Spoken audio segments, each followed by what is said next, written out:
আসসালামু আলাইকুম।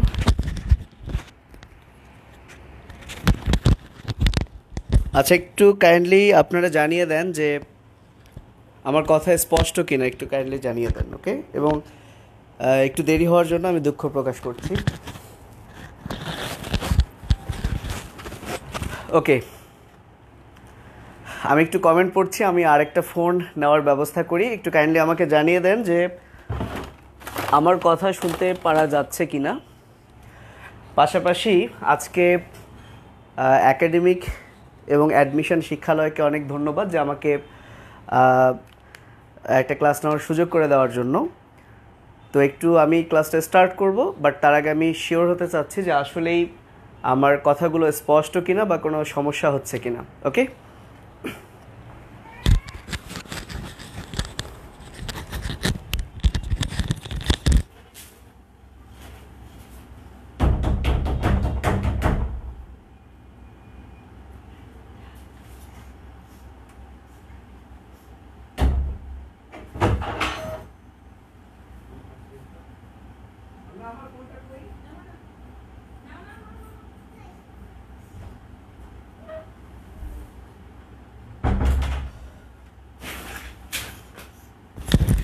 ওকে, all clear. ধন্যবাদ সবাইকে। তাহলে আমরা আজকে কোষ রসায়ন পড়ব। ঠিক আছে, আমার অ্যাকচুয়ালি সেট আপে আমি একটা নতুন সেট আপ আনলাম। মূলত আবারও ধন্যবাদ জানাই এই গ্রুপটাকে। ভাবলাম যে না, একটু সেট আপটা চেঞ্জ করা দরকার যাতে পুরো বোর্ডটা তোমরা দেখতে পাও। ওকে, তাহলে আমি স্টার্ট করছি। আমাদের আজকে টপিক হচ্ছে, আমরা আজকে এমন একটা টপিক স্টার্ট করব যেটা আজকেই আমরা শেষ করে ফেলবো ইনশাআল্লাহ। কোষ রসায়নে অনেকগুলো টপিক আছে, টোটাল 5টা টপিক আছে। এর মধ্যে সবচেয়ে গুরুত্বপূর্ণ যে টপিক সেটা হচ্ছে কার্বোহাইড্রেট এবং এনজাইম। আমি আজকে একটা টপিক স্টার্ট করে শেষ করব এবং অন্যান্য টপিকগুলোর কারো যদি কোনো খুব বেশি প্রবলেম থাকে সেগুলো নিয়েও আমি আলোচনা করব ইনশাআল্লাহ। ওকে, তো ঠিক আছে, আমরা কথা আর না বাড়িয়ে স্টার্ট করি। ওকে, তো আমাদের আজকের যে টপিক ইনশাআল্লাহ শেষ করব এবং আশা করছি যে এরপর থেকে আর এই টপিক নিয়ে কারো কোনো কোয়েশ্চেন থাকবে না। যতগুলো বই আছে সব বই মিলে আমরা আজকের এই ক্লাসটা নিব। সেটা হচ্ছে, তোমরা সবাই লিখো। আমি ক্লাসে নর্মালি তুমি করেই বলি, সো এখানে আমি সবাইকে তুমি করেই সম্বোধন করছি। আমি একটা কোয়েশ্চেন দিয়ে স্টার্ট করব। সেই কোয়েশ্চেনটা হচ্ছে, কেউ একজন আমাকে কমেন্ট করে জানিয়ে দাও তো অ্যামিনো অ্যাসিড কার ডেরিভেটিভ, অর্থাৎ কোন যৌগ থেকে অ্যামিনো অ্যাসিড উৎপত্তি। ডেরিভেটিভ মানে অবশ্যই আমরা জানি ডেরিভেটিভ কথাটা এসেছে ডিরাইভড থেকে, অর্থাৎ উদ্ভূত। যেমন উদ্ভূত প্রোটিন আছে, উদ্ভূত লিপিড আছে। সো আমি একটা প্রশ্ন দিয়ে আজকের ক্লাসটা স্টার্ট করি এবং আজকে আমরা ইনশাআল্লাহ অ্যামিনো অ্যাসিডের একদম সব কিছু শেষ করে ফেলবো খুব সহজেই। আমরা এর বৈশিষ্ট্য পড়বো, আমরা এর ব্যবহার পড়বো, আমরা এর 4-5টা শ্রেণী বিভাগ আছে পড়বো, এবং এখান থেকে আমরা চলে যাব প্রোটিনে, দেন চলে যাব এনজাইমে। ওকে, তো আমার প্রশ্নের আনসার যদি কারো জানা থাকে, প্রশ্নটা হচ্ছে এই যে অ্যামিনো অ্যাসিড কার ডেরিভেটিভ। কেউ যদি বলতে পারো তোমরা একটু কমেন্ট করে জানিয়ে দাও যে অ্যামিনো অ্যাসিড কার ডেরিভেটিভ। কারো জানা আছে কিনা?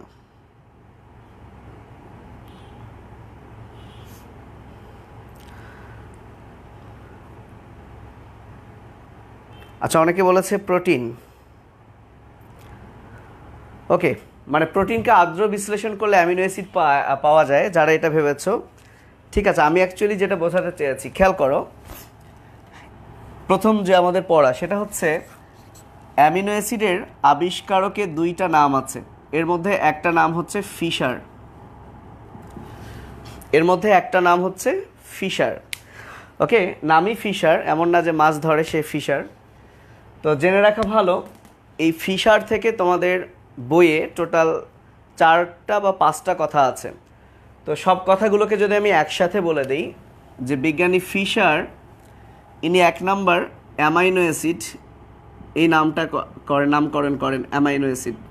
সো কেউ কেউ এটাকে অ্যামিনো অ্যাসিডও বলে, তোমরা যে কোনো একটা বলতে পারো, সমস্যা নেই। নাম্বার 2, তোমরা আরএইচ ফ্যাক্টর নাম শুনেছো নিশ্চয়ই। আরএইচ ফ্যাক্টর 6টা অ্যান্টিজেনের সমষ্টি, এই কথাটাও বলেন বিজ্ঞানী ফিশার। তাহলে আরএইচ ফ্যাক্টর 6টা অ্যান্টিজেনের সমষ্টি, এই কথাটা কে বলেন? ফিশার। এরপরে যেটা আমরা শিখব সেটা হচ্ছে বা জানবো রাইবোজ। রাইবোজ এটাও আবিষ্কার করেন বিজ্ঞানী ফিশার। এবং লাস্ট যেটা ফিশার সম্পর্কে আমরা জানবো সে জিনিসটা হচ্ছে, আমরা জানি গ্লুকোজের 2 ধরনের স্ট্রাকচার আছে, বিশেষ করে যারা তোমরা সেকেন্ড ইয়ারে পড়ছো এবং অ্যাডমিশন প্রার্থী, যারা নিউ ফার্স্ট ইয়ার তারা হয়তো বা নাও জানতে পারে। সো গ্লুকোজের 2 ধরনের স্ট্রাকচার আছে, একটা হচ্ছে রিং স্ট্রাকচার এবং আরেকটা হচ্ছে শিকল স্ট্রাকচার। তো বিজ্ঞানী ফিশার গ্লুকোজের যে চেইন বা শিকল স্ট্রাকচার সেটা দিয়েছেন। তাহলে গ্লুকোজের শিকল স্ট্রাকচার দিয়েছেন বিজ্ঞানী ফিশার। তো এখন কথা হলো, আমি শুরুতে একটা কাজ করলাম, একটু বুঝতে হবে যে আসলে আমি আজকে একটা টপিক পড়াবো, এই টপিকের সাথে আমি তোমাদেরকে একটা জিনিস জানান দিব যে আসলে বায়োলজিটা কয়েকটা স্টাইলে পড়তে হবে।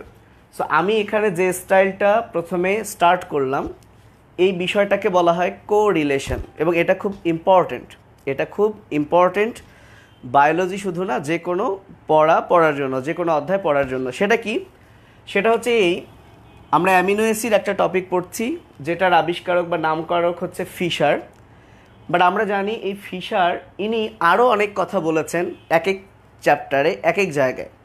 তাহলে আমরা ফিশার কি বলেছেন সব কথাগুলোকে একসাথে এনে এই যে 4টা জিনিস পেলাম, যদি পরে আমরা দেখি আরও একটা আছে ফিশার দিয়ে, সেটাও আমরা এখানে অ্যাড করব। এই বিষয়টাকে বলা হয় কোরিলেশন, এবং বিশেষ করে বায়োলজি পড়ার একটা ইম্পর্টেন্ট অংশই হচ্ছে এইটা। মনে করো তুমি দেখছো কোনো একটা কিছুর দৈর্ঘ্য হচ্ছে 25 সেন্টিমিটার, তাহলে তোমাদের বায়োলজি বইয়ে অনেক জায়গায় দেখবা 25 সেন্টিমিটার আছে। তাহলে কি 25 সেন্টিমিটার আছে সবগুলো যদি তুমি একসাথে করে লেখো, তাহলে কি হয়ে গেল? 25 সেন্টিমিটারগুলো একসাথে হলো, যেগুলো বিভিন্ন জায়গায় ছিল। এই বিষয়টাকে বলা হয় কোরিলেশন। তো যেহেতু 25 সেন্টিমিটার নিয়ে আসলাম, আমি 4টা জিনিস অন্তত তোমাদেরকে লিখে দিই। সেটা হচ্ছে ইউরেটার, পাকস্থলী,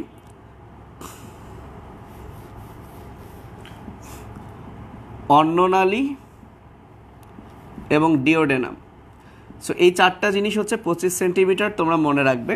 যদিও বিভিন্ন বইয়ের রেঞ্জে অনেক কিছু রেঞ্জ দেওয়া আছে, সহজ কথা হচ্ছে এটাই যে এইখানে 3টা ছবি দেখতে পাচ্ছ, এটা হচ্ছে অন্ননালী, এটা পাকস্থলী, এটা ডিওডেনাম, অর্থাৎ পরপর 3টা জিনিসের দৈর্ঘ্য 25 সেন্টিমিটার।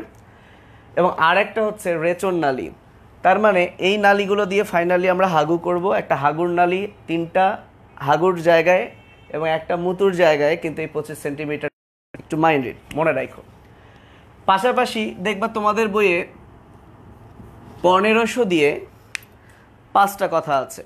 যেমন আমরা যে থুতু ফেলি, এটাকে আমরা বলি লালারস, রাইট? লালারস মানেই তো থুতু। তো আমরা আমাদের দেহে ডেইলি থুতু উৎপন্ন হয় 1500 ml। আবার আমরা ডেইলি মূত্র বিসর্জনও করি 1500 ml। তাহলে একসাথে আমরা মিলিয়ে পড়তে পারি যে মানুষ ডেইলি থুতু করে 1500, না মানুষ ডেইলি মুতুও করে 1500 ml। ওকে, তাহলে আশা করি মুতু থুতু 1500 মিল আছে।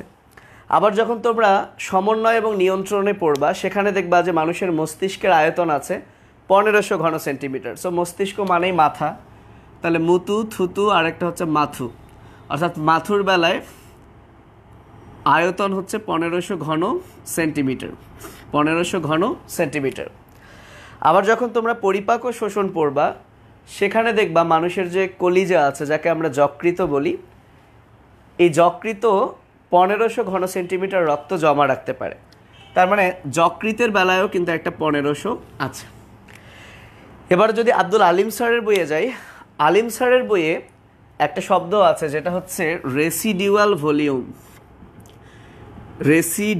ভলিউম, সেটাও হচ্ছে 1500 ml। রেসিডিউয়াল ভলিউম সেটা হচ্ছে 1500 ml। প্রশ্ন হচ্ছে ভাইয়া রেসিডিউয়াল ভলিউম মানে কি? রেসিডিউ কথাটার অর্থ হচ্ছে অবশিষ্ট, অর্থাৎ আমি এই যে প্রশ্বাস নিলাম, দেন প্রশ্বাস নেওয়ার পর নিঃশ্বাস ছাড়লাম, এই নিঃশ্বাস ছাড়ার পরেও আমার ফুসফুসে যে অবশিষ্ট বায়ু আছে সেই বায়ুটাই হচ্ছে রেসিডুয়াল ভলিউম, এবং এই বায়ুর পরিমাণও হচ্ছে 1500 ml। তাহলে টোটাল বায়োলজি বইয়ে 1 2 3 4 5 এই 5টা জায়গায় 1500 আছে। আরও যদি থাকে বোটানিতে সেটা তোমরা অ্যাড করবা। এই যে একই রকম সংখ্যাভিত্তিক তথ্য আমরা একসাথে করলাম, এই বিষয়টাকেই বলা হয় কোরিলেশন। সো আশা করছি 2-3টা এক্সাম্পল আমি কোরিলেশনের দিতে পেরেছি এবং তোমরা একটা ধারণা পেয়েছো যে একই রকম তথ্য যখন আমরা দেখব সেক্ষেত্রে আমরা সেই জিনিসটাকে কোরিলেট করব।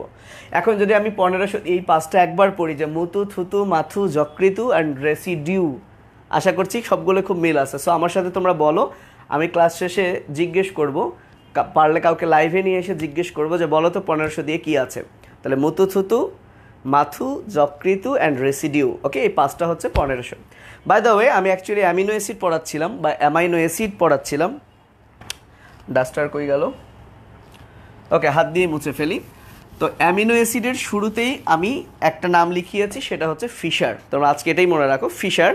এবং এই ফিশার দিয়ে আমরা 4টা কথা একসাথে করেছি, যেটা আজকের পড়ায় না, বাট একসাথে করেছি, এতে করে আমাদের ওই দিকেও মনে থাকবে। এটা হচ্ছে কোরিলেশন। এবার আসো, আমি যদি একটা অ্যামিনো অ্যাসিডের স্ট্রাকচার আঁকি, এই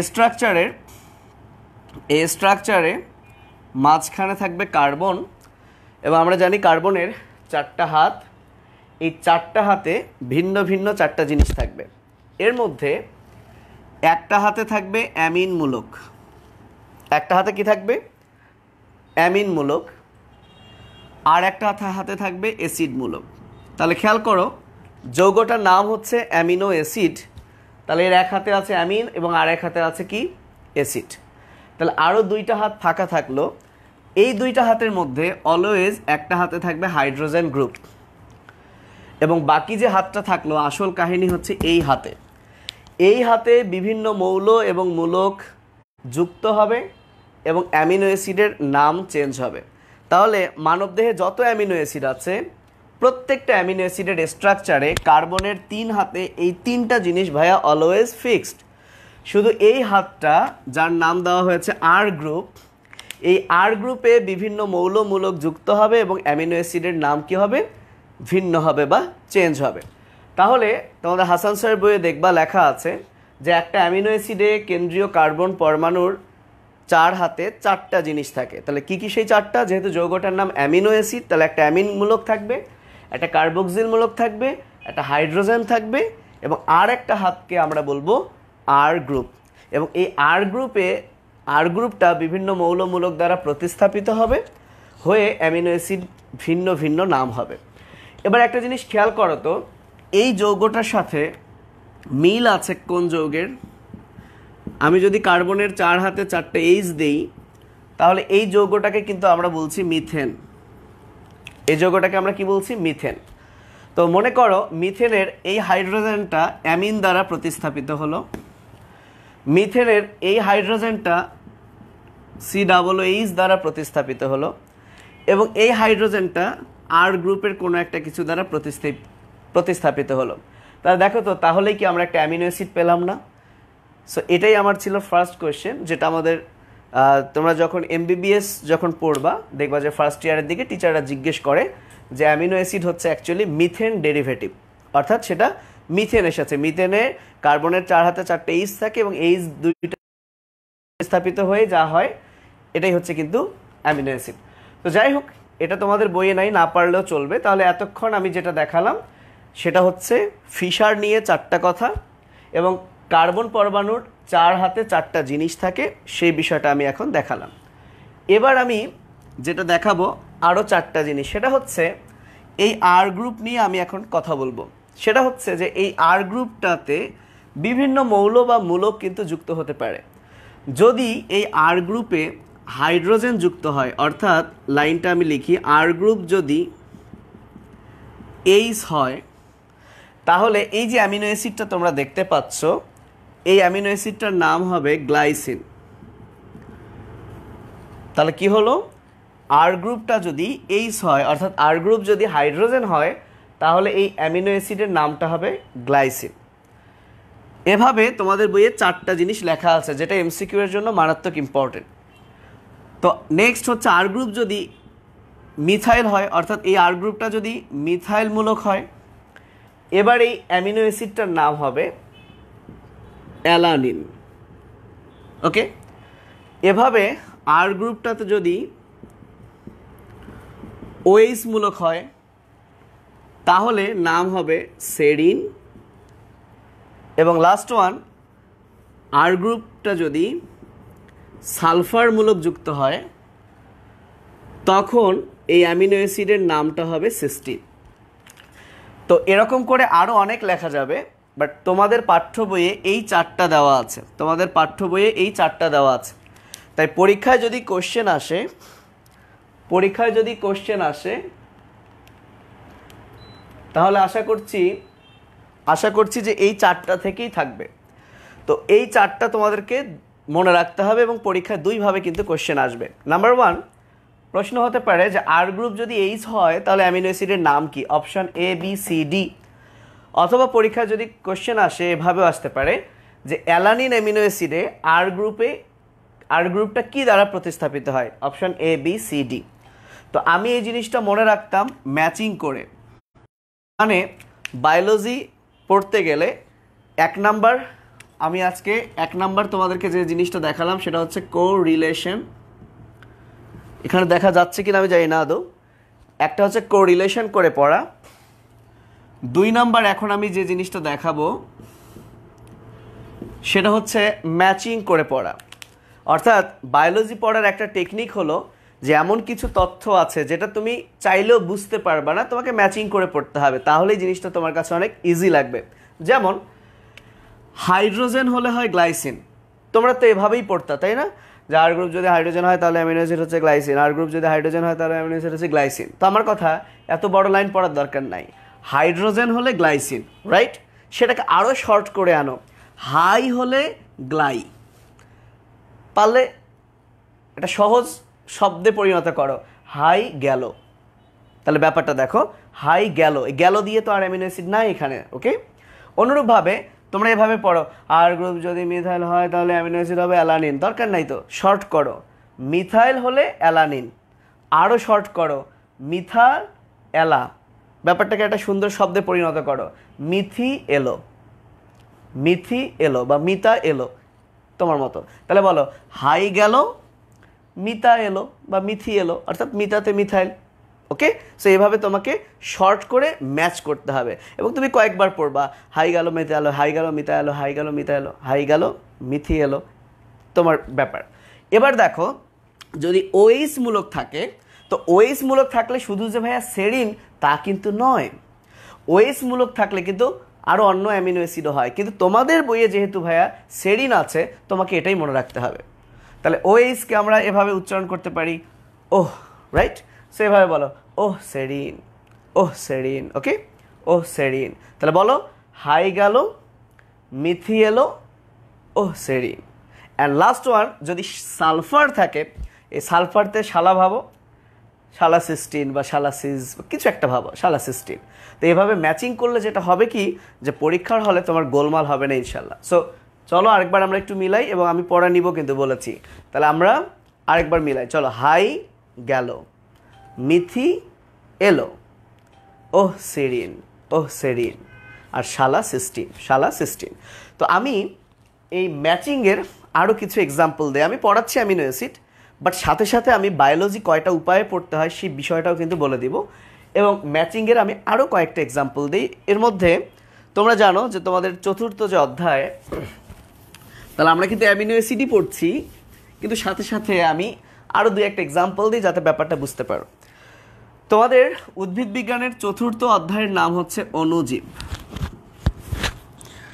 উদ্ভিদ বিজ্ঞানের 4র্থ অধ্যায়ের নাম হচ্ছে অণুজীব।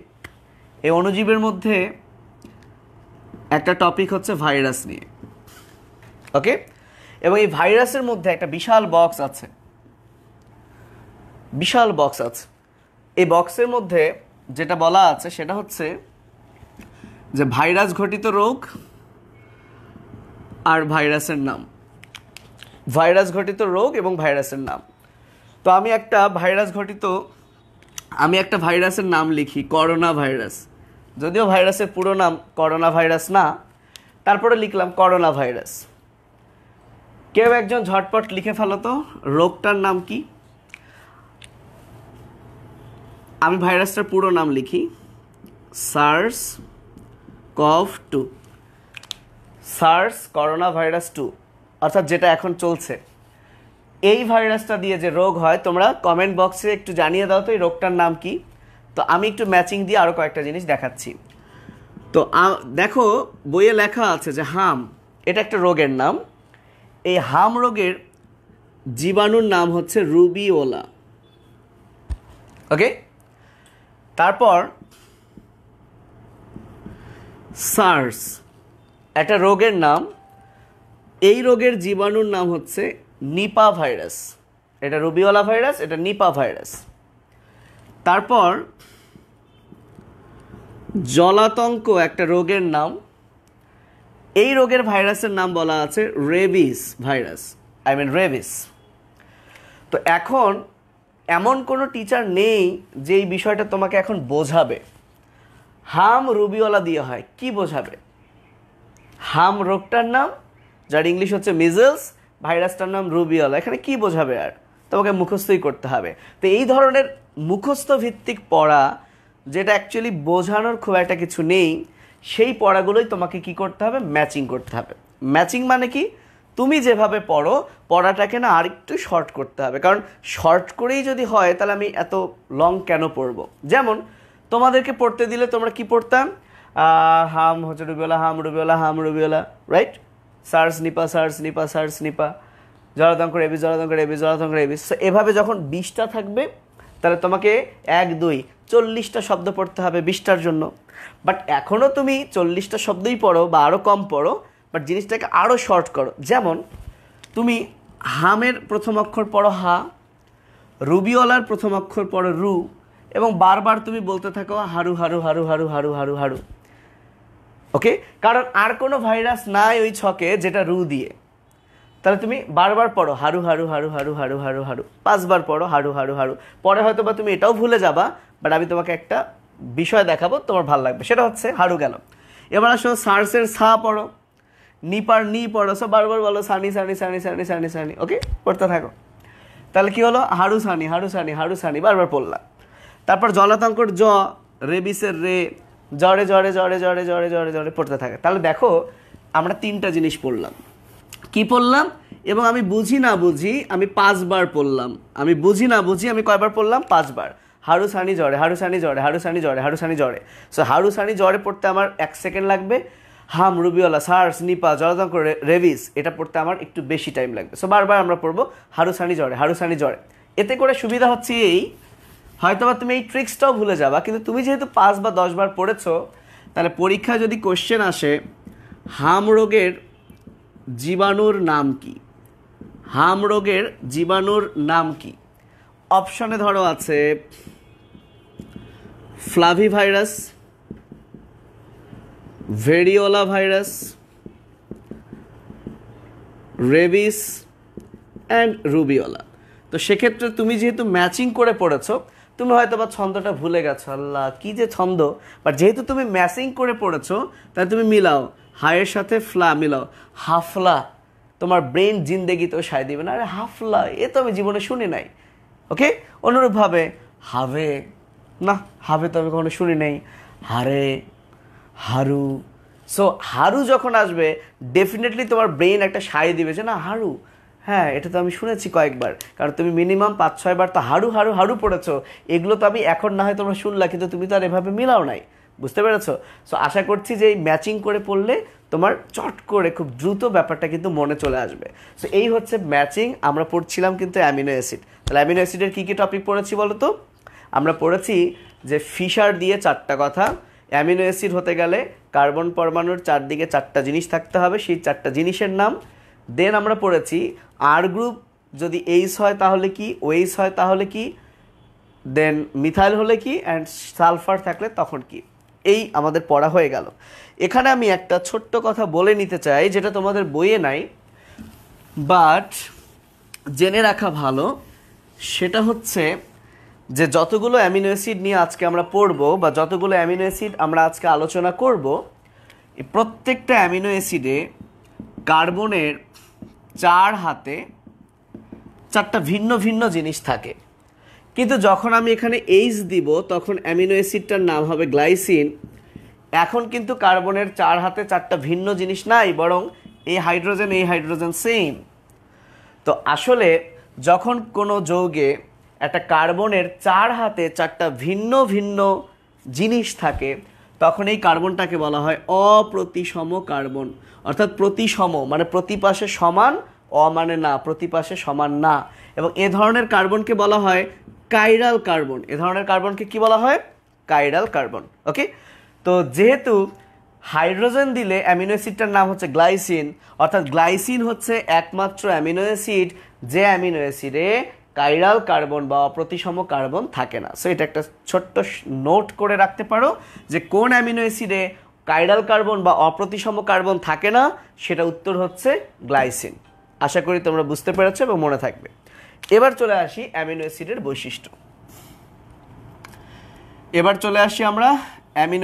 বৈশিষ্ট্য।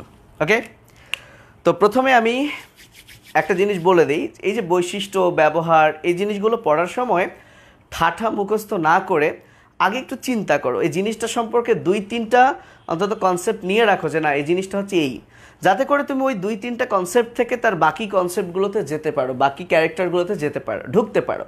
ওকে, যেমনটা একটা মানুষের অন্তত 2-3টা কথা বুঝলেই অনেকটা আন্দাজ করা যায় না যে না এই মানুষটা আসলে কেমন হতে পারে। সো এক্স্যাক্টলি তাই। তো খেয়াল করো, একটা তোমাদেরকে ছোট্ট ধারণা দিই।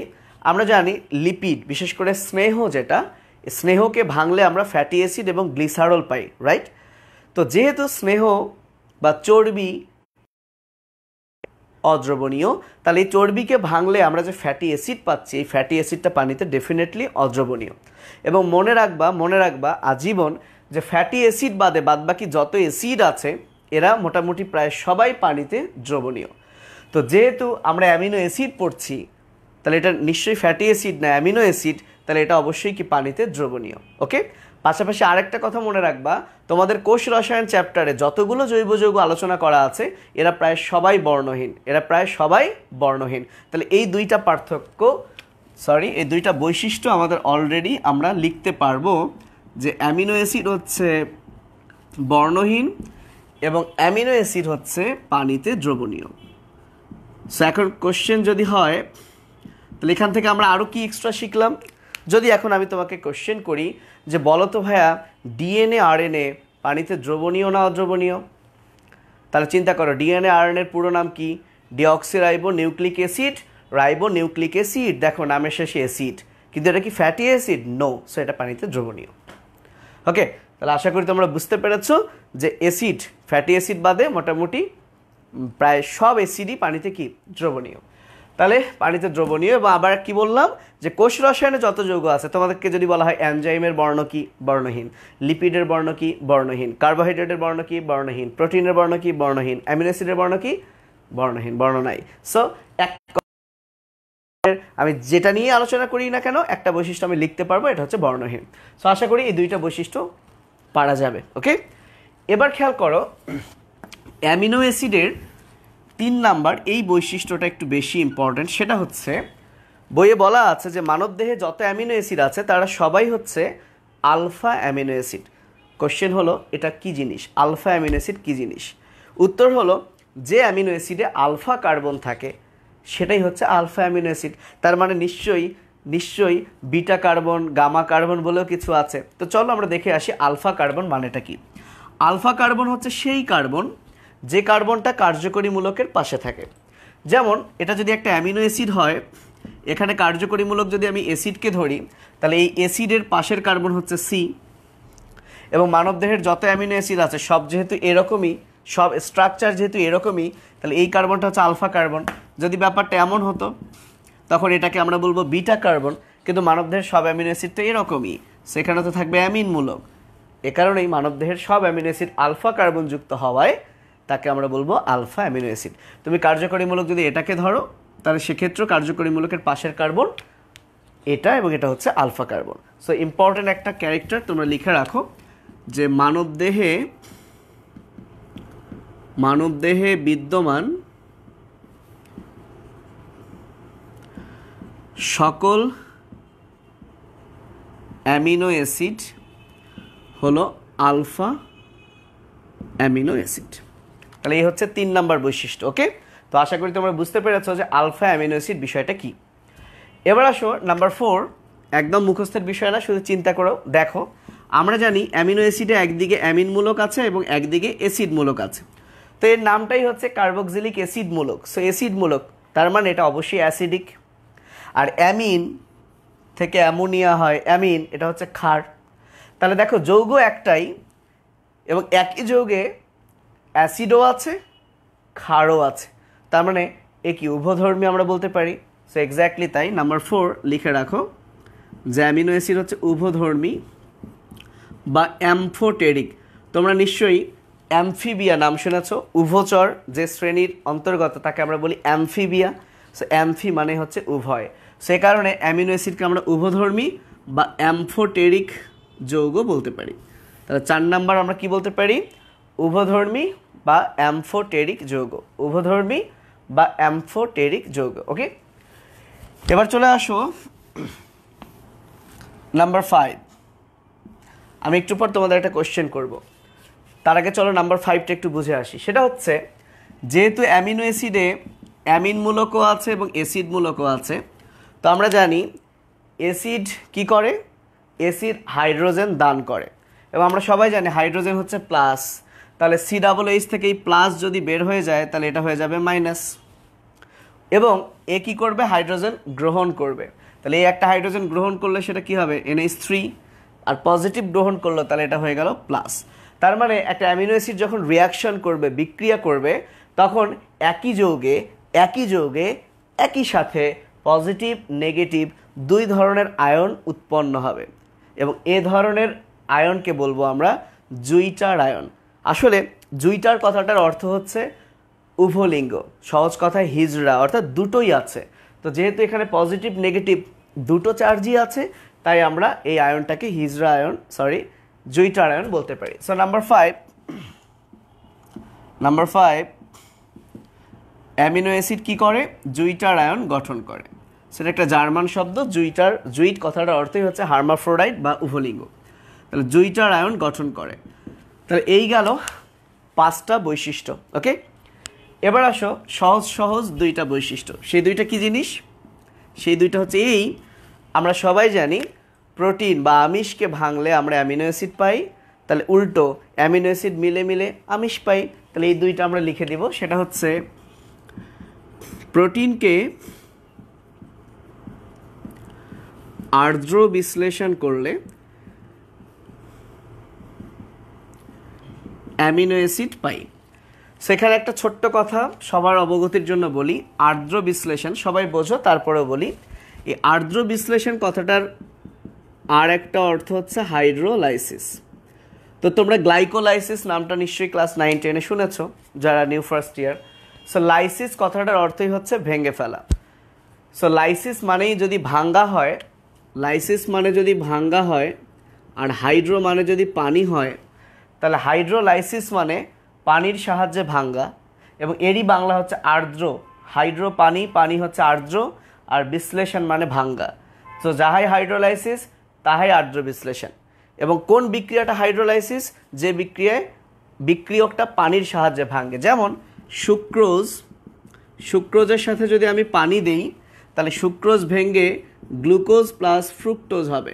তার মানে এটা একটা হাইড্রোলাইসিস বিক্রিয়া, বিকজ এখানে হাইড্রো বা পানির সাহায্যে সুক্রোজ ভেঙেছে। তাহলে এটাই হচ্ছে আর্দ্র বিশ্লেষণ বা হাইড্রোলাইসিস বিক্রিয়া। আর যাই হোক, অনেকেই একটু আর্দ্র বিশ্লেষণ হাইড্রোলাইসিস গুলায় ফেলে, তাই একটু বললাম।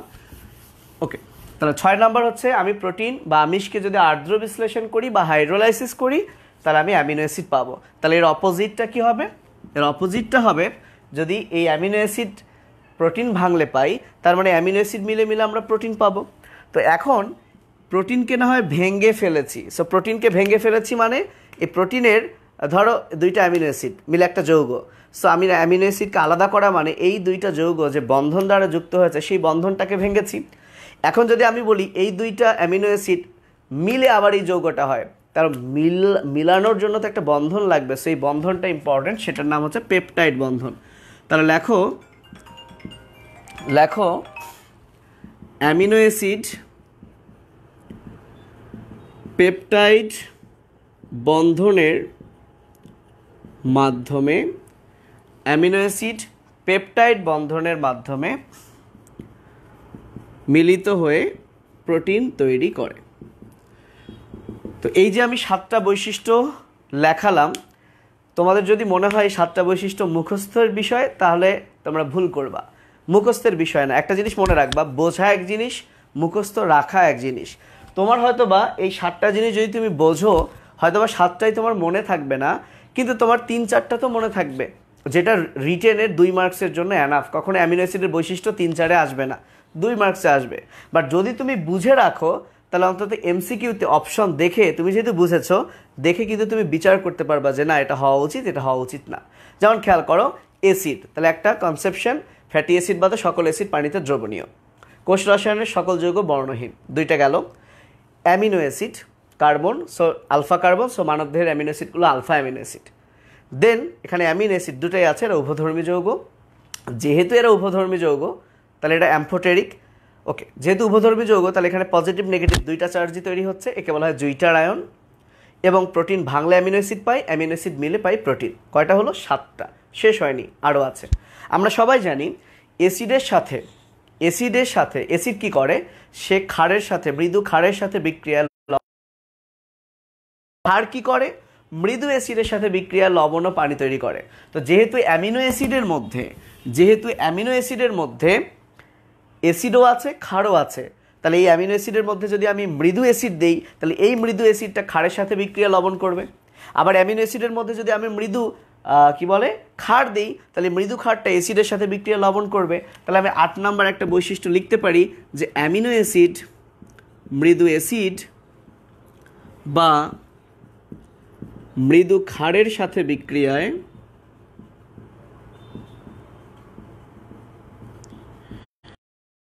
লবণ ও পানি তৈরি করে। আচ্ছা, অনেকক্ষণ তোমাদের কমেন্ট পড়ছি না,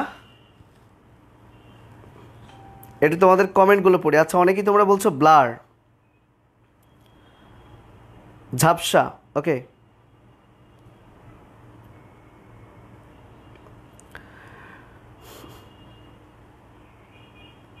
হ্যাঁ আমিও দেখতে পাচ্ছি ব্লার। আসলে হ্যাঁ ব্লারই দেখাচ্ছে। এটা কি নেটওয়ার্ক প্রবলেম?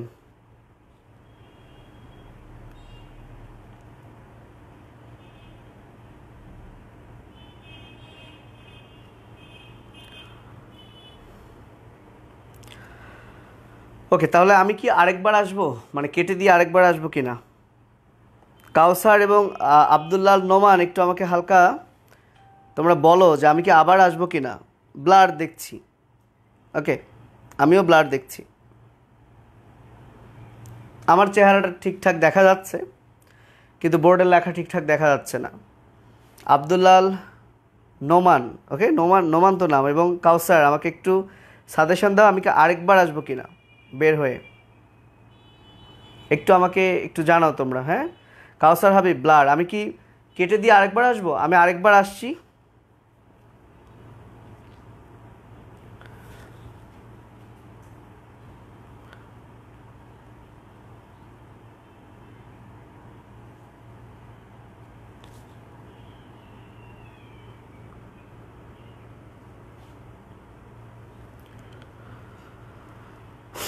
ওকে,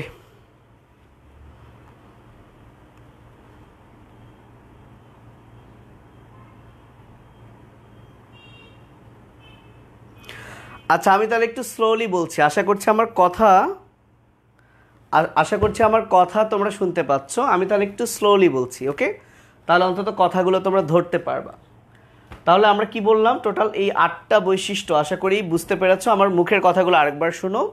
অ্যামিনো অ্যাসিড, নামের শেষে অ্যাসিড, এবং ডেফিনেটলি এটা ফ্যাটি অ্যাসিড না, তাহলে এটা পানিতে দ্রবণীয়। কোষ রসায়নের একটা যৌগ পড়ছি, সো বর্ণহীন। অনেক জৈব যৌগ আছে বর্ণযুক্ত, এটা বর্ণহীন। এরপরে আলফা অ্যামিনো অ্যাসিড, দেন অ্যামিন অ্যাসিড, অ্যাসিড ক্ষার দুটোই আছে, সো উভধর্মী যৌগ বা অ্যামফোটেরিক।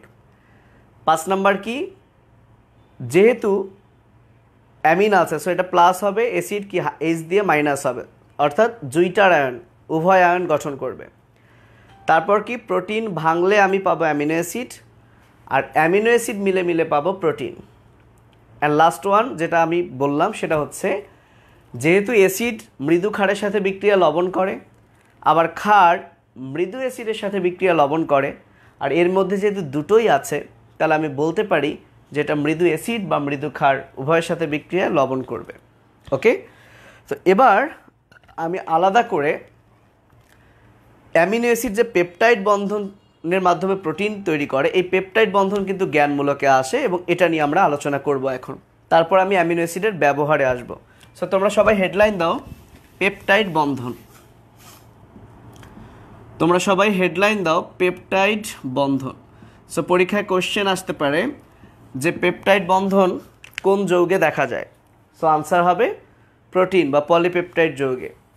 ওকে, ডাইপেপটাইড, ট্রাইপেপটাইড, সহজ কথা, অ্যামিনো অ্যাসিড মিলেই হচ্ছে যা হয় সেই যৌগগুলোতেই মূলত পেপটাইড বন্ধন দেখা যাবে। সো আমি একটা কোশ্চেন করব, সবাই পার্টিসিপেট করো। কোশ্চেনটা হচ্ছে ডাইপেপটাইড এটা একটা যৌগ। আমাকে বলতে হবে ডাইপেপটাইড যৌগে কতটি পেপটাইড বন্ধন আছে। ঝটপট আনসার করো, দেখি কে পারো। ডাইপেপটাইড একটা যৌগের নাম, আমি তোমাদের কমেন্ট পড়ছি। আচ্ছা, এখন আবার ব্লার আসছে না, এখন আমি স্পষ্ট দেখতে পাচ্ছি। সো তোমরা একটু কেউ আমাকে জানাও তো, ডাইপেপটাইড যৌগে কতটি পেপটাইড বন্ধন আছে। ওকে, সামিউল হক সৌরভ বলেছে 2টা। কমেন্ট করার জন্য ধন্যবাদ। আর কেউ তোমরা একটু জানিয়ে দাও যে ডাইপেপটাইড যৌগে, মোহাম্মদ নাহিদ হাসান বলেছে 2টা। নায়রা, আচ্ছা নামের উচ্চারণ যদি ভুল হয় মাফ করে দিও, 2টা বলেছে। নুসরাত বলেছে 2টা, সুদীপ্ত বলেছে 2টা, শ্রাবণী অলসো 2টা। শ্রাবণী মনে হয় সেকেন্ড ইয়ারে পড়ে, আচ্ছা পরে বলছি, তার 2টা বলা ঠিক হয়নি। আচ্ছা, আমি আর বেশি কমেন্ট পড়ব না। আসলে তোমাদের সবার উত্তর ভুল হয়েছে। সেই কমন এবং সিলি মিস্টেকটা তোমরা অনেকেই করে ফেলো। কেন করে ফেলো তার অবশ্য খুব ভালো একটা কারণ হচ্ছে এই যৌগটা। কারণ দেখো এখানে লেখাই আছে ডাইপেপটাইড, এবং আমরা সকলেই জানি যে ডাই কথাটার অর্থ হচ্ছে 2। ওকে, এবং পেপটাইড মানে পেপটাইড, এবং আমি কোশ্চেনও করেছি যে ডাইপেপটাইড এটা একটা যৌগের নাম, এখানে কয়টা পেপটাইড বন্ধন আছে। সো সবাই তো এটাই বলবা যে ভাইয়া 2টা পেপটাইড বন্ধন আছে, বাট ভুল। ডাইপেপটাইড যৌগে একটি পেপটাইড বন্ধন আছে। এখন কিভাবে নাম ডাইপেপটাইড, বন্ধন একটা, কিভাবে? খুবই সিম্পল, চলো আমরা পেপটাইড বন্ধন বিষয়টা আগে শিখে ফেলি। ওকে, চলো আমরা আগে ওটা শিখে ফেলি। তো পেপটাইড বন্ধনের ডেফিনেশনটা দিতে গেলে আগে বন্ধনটা কিভাবে ফর্ম হচ্ছে আমরা দেখি। তো আমরা জানি পেপটাইড বন্ধন অ্যামিনো অ্যাসিডের মধ্যে ফর্ম হয়। তাহলে আমি অন্তত একটা অ্যামিনো অ্যাসিডের একা তো আর বন্ধন হয় না, আমি একাকার সাথে বন্ধন করব। অবশ্যই বন্ধনের জন্য 2 জন লাগবে। তাহলে আমি 2টা অ্যামিনো অ্যাসিড আমি প্রথমে এঁকে ফেলি। সো অ্যামিন অ্যাসিড হাইড্রোজেন, এটাকে আমি আর দিলাম আর এটাকে আমি আর প্রাইম দিলাম। ওকে, যাতে বোঝা যায় যে এটা 2টা ভিন্নধর্মী অ্যামিনো অ্যাসিড। সো এই সাইডে অ্যামিনমূলক, অ্যাসিডমূলক, হাইড্রোজেন। তো এই 2টা অ্যামিনো অ্যাসিড যখন যুক্ত হবে অর্থাৎ যোগ হবে প্লাস, তখন যে যৌগটা গঠন করবে সেই যৌগে একটা পেপটাইড বন্ধন থাকবে। তার মানে সহজ কথা, এই 2টা যৌগ পেপটাইড বন্ধনের মাধ্যমে যুক্ত হয়ে একটা যৌগ তৈরি করবে। আচ্ছা, তো বন্ধনটা কার কার মধ্যে হবে, কিভাবে হবে? তো যেহেতু আমরা একটু আগে পড়েছি যে প্রোটিনকে আমরা আর্দ্র বিশ্লেষণ করে অ্যামিনো অ্যাসিড পাই, কথাটার অর্থ কি? প্রোটিনকে ভাঙবো কি দিয়ে? পানি দিয়ে। অর্থাৎ আমি যদি বিষয়টাকে এভাবে লিখি, প্রোটিনকে যদি আমি পানি দেই তাহলে আমি ভেঙে ভেঙে কি পাবো? অ্যামিনো অ্যাসিড ধরো পাবো, অনেকগুলো অ্যামিনো অ্যাসিড পাবো, অনেকগুলো অ্যামিনো অ্যাসিড পাবো। ধরো আমি 100, আচ্ছা ধরো আমি অ্যামিনো অ্যাসিড পাবো অনেকগুলো, dot dot dot dot dot. তাহলে দেখো, প্রোটিন থেকে অ্যামিনো অ্যাসিড পেতে গেলে আমাকে পানি দিতে হচ্ছে। তার মানে হচ্ছে যখন অ্যামিনো অ্যাসিড মিলে, তাহলে আমি এটাকে একটু রিয়াকশানটাকে উল্টা করে দিই। সেটা হচ্ছে এরকম, প্রোটিন অ্যামিনো অ্যাসিড, পানিটাকে যদি ওই দিকে নেই তাহলে মাইনাস পানি। অর্থাৎ যখন অ্যামিনো অ্যাসিডগুলো মিলবে তখন পানিকে বের হতে হবে, তার ফলে প্রোটিন হবে। অর্থাৎ বিষয়টা অনেক সিম্পল। সেটা হচ্ছে যেটা তোমরা জানো, সুক্রোজের সাথে যদি আমি পানি দেই তাহলে হবে গ্লুকোজ প্লাস ফ্রুক্টোজ। তাহলে এখন আমি যদি গ্লুকোজ ফ্রুক্টোজ মিলে পানি মানে সুক্রোজ বানাতে চাই, তাহলে আমাকে পানি বের করতে হবে। কেন? কারণ এই পানিটাকে যদি রিয়াকশানের এপাশে আনি তাহলে মাইনাস পানি। অর্থাৎ গ্লুকোজ ফ্রুক্টোজ থেকে যদি আমি সুক্রোজ বানাতে চাই তাহলে পানি বের করতে হবে। তাহলে সহজ কথা মনে রাখবা যে যখন এই দুইটা যৌগ যুক্ত হবে, সেই দুইটা যৌগ যুক্ত হওয়ার সময় যে বন্ধনটা হবে, এই বন্ধন তৈরি হওয়ার সময় এক অণু পানিকে বের করতে হবে। অনুরূপভাবে এই দুইটা অ্যামিনো অ্যাসিড যখন বন্ধন হবে তখন এই বন্ধনটা হতে গেলে এখান থেকে এক অণু পানি অপসারণ হতে হবে। ফলে যে যৌগটা তৈরি হবে, ওই যৌগকে যখন আমি ভাঙবো তখন ওই এক অণু পানি যোগ করতে হবে, পানি দিয়েই ভাঙতে হবে। তাই তো এটা আর্দ্র বিশ্লেষণ। তো চলো কিভাবে এক অণু পানি অপসারিত হয় আমি দেখি। সো নর্মালি এখানে প্লাস দিয়ে আলাদা করে আবার লেখা উচিত, এই দুইটা আমি এখানেই দেখাচ্ছি, তোমরা আশা করি বুঝতে পারবা। তো এই COOH, এটাকে আমি একটু গাঠনিক গঠন দেই। COOH, এখানে ও দিলাম, কার্বনের 4টা হাত, 1টা 2টা 3টা হলো, আর একটা হাত দিলাম, এখানে দিলাম OH। আশা করি বুঝতে পেরেছো, COOH হয়েছে। আর N এর সাথে 2টা H আছে, একটা আমি উপরে দিই, একটা এই সাইডে দিই। সেভাবে ভেঙ্গে লেখার উদ্দেশ্য হলো, আশা করি বুঝতে পেরেছো, এই সেই পানি অর্থাৎ একটা অ্যামিনো অ্যাসিডের কার্বক্সিল মূলক এবং আর একটা অ্যামিনো অ্যাসিডের অ্যামিন মূলক হতে এই এক অণু পানি কি হলো? অপসারিত হলো। অপসারণের ফলে কার্বন এবং নাইট্রোজেনের মধ্যে এই যে বন্ধনটা তৈরি হলো, এই বন্ধনটার নামই হচ্ছে পেপটাইড বন্ধন। তাহলে পরীক্ষায় যদি কোশ্চেন আসে পেপটাইড বন্ধন কাকে বলে, আসবে, খুব ইম্পর্টেন্ট কিন্তু 1 মার্কে। তাহলে উত্তর হবে এরকম যে একটি অ্যামিনো অ্যাসিডের কার্বক্সিল মূলক এবং অপর একটি অ্যামিনো অ্যাসিডের অ্যামিন মূলকের মধ্য হতে এক অণু পানি অপসারণের ফলে কার্বন নাইট্রোজেনের মধ্যে যে অ্যামাইড বন্ধন তৈরি হয়, সি আর এন এর মধ্যে বন্ধনগুলোকে আমরা বলি অ্যামাইড। সো অ্যামাইড যদি ভুলেও যাও নর্মালি বলো, কার্বন নাইট্রোজেনের মধ্যে যে বন্ধন তৈরি হয় তাকে বলা হয় পেপটাইড বন্ধন।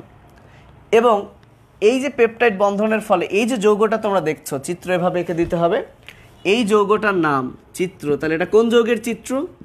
এই যৌগটার নাম হচ্ছে dipeptide. So mind it, dipeptide কথাটার অর্থ হচ্ছে দুইটি অ্যামিনো অ্যাসিড। ওকে, আমি আবারও বলছি, ডাইপেপটাইড কথাটার অর্থ হচ্ছে দুইটি অ্যামিনো অ্যাসিড। তাহলে এই দুইটি অ্যামিনো অ্যাসিড মিলে হয়েছে ডাইপেপটাইড। কিন্তু বলো তো, এই ডাইপেপটাইড যৌগে পেপটাইড বন্ধন কয়টা? পেপটাইড বন্ধন কিন্তু একটা। সো মাইন্ড ইট, ডাইপেপটাইড মানে দুইটা পেপটাইড বন্ধন না, দুইটা অ্যামিনো অ্যাসিড।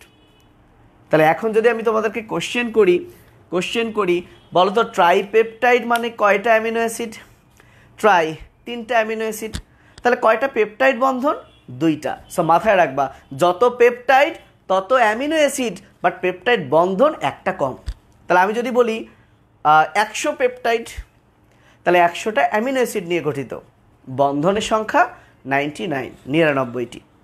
এবং এই কারণেই তো তোমরা যখন পরিপাক এবং শোষণ পড়েছ, আমরা সবাই জানি এনজাইমের শেষে এজ বসে, ম্যাক্সিমাম এনজাইমের শেষে এজ বসে। তাহলে ডাইপেপটাইড এই যৌগটাকে ভাঙবে যে এনজাইম, তার নাম হবে ডাইপেপটাইডেজ। তাহলে ডাইপেপটাইডেজ এনজাইম ডাইপেপটাইডকে ভেঙে কি করে? ডাইপেপটাইডকে ভেঙে 2টি অ্যামিনো অ্যাসিড করে, 2টি অ্যামিনো অ্যাসিড করে। কেন? এটা পরিপাক শোষণ অধ্যায়ে তোমরা পড়োনি? অবশ্যই পড়েছ। তাহলে ডাইপেপটাইড মানে 2টি অ্যামিনো অ্যাসিড, নট 2টি পেপটাইড বন্ধন। আশা করি পেপটাইড বন্ধন নিয়ে তোমরা পড়াগুলো বুঝতে পেরেছ। যদি বুঝতে পারো তাহলে আশা করি 2টা অ্যামিনো অ্যাসিড মিলে হয় ডাইপেপটাইড, 3টা মিলে কি হয়? ট্রাইপেপটাইড। তাহলে এরপরে 4 থেকে 10টা হলে অলিগোপেপটাইড, আরও বেশি হলে পলিপেপটাইড, আরও বেশি হলে প্রোটিন। সো কীভাবে প্রোটিন ফরমেশন হয় আশা করি বুঝতে পেরেছো। তো চলো, আমরা পড়ছিলাম অ্যামিনো অ্যাসিড, আগে সেটা শেষ করি।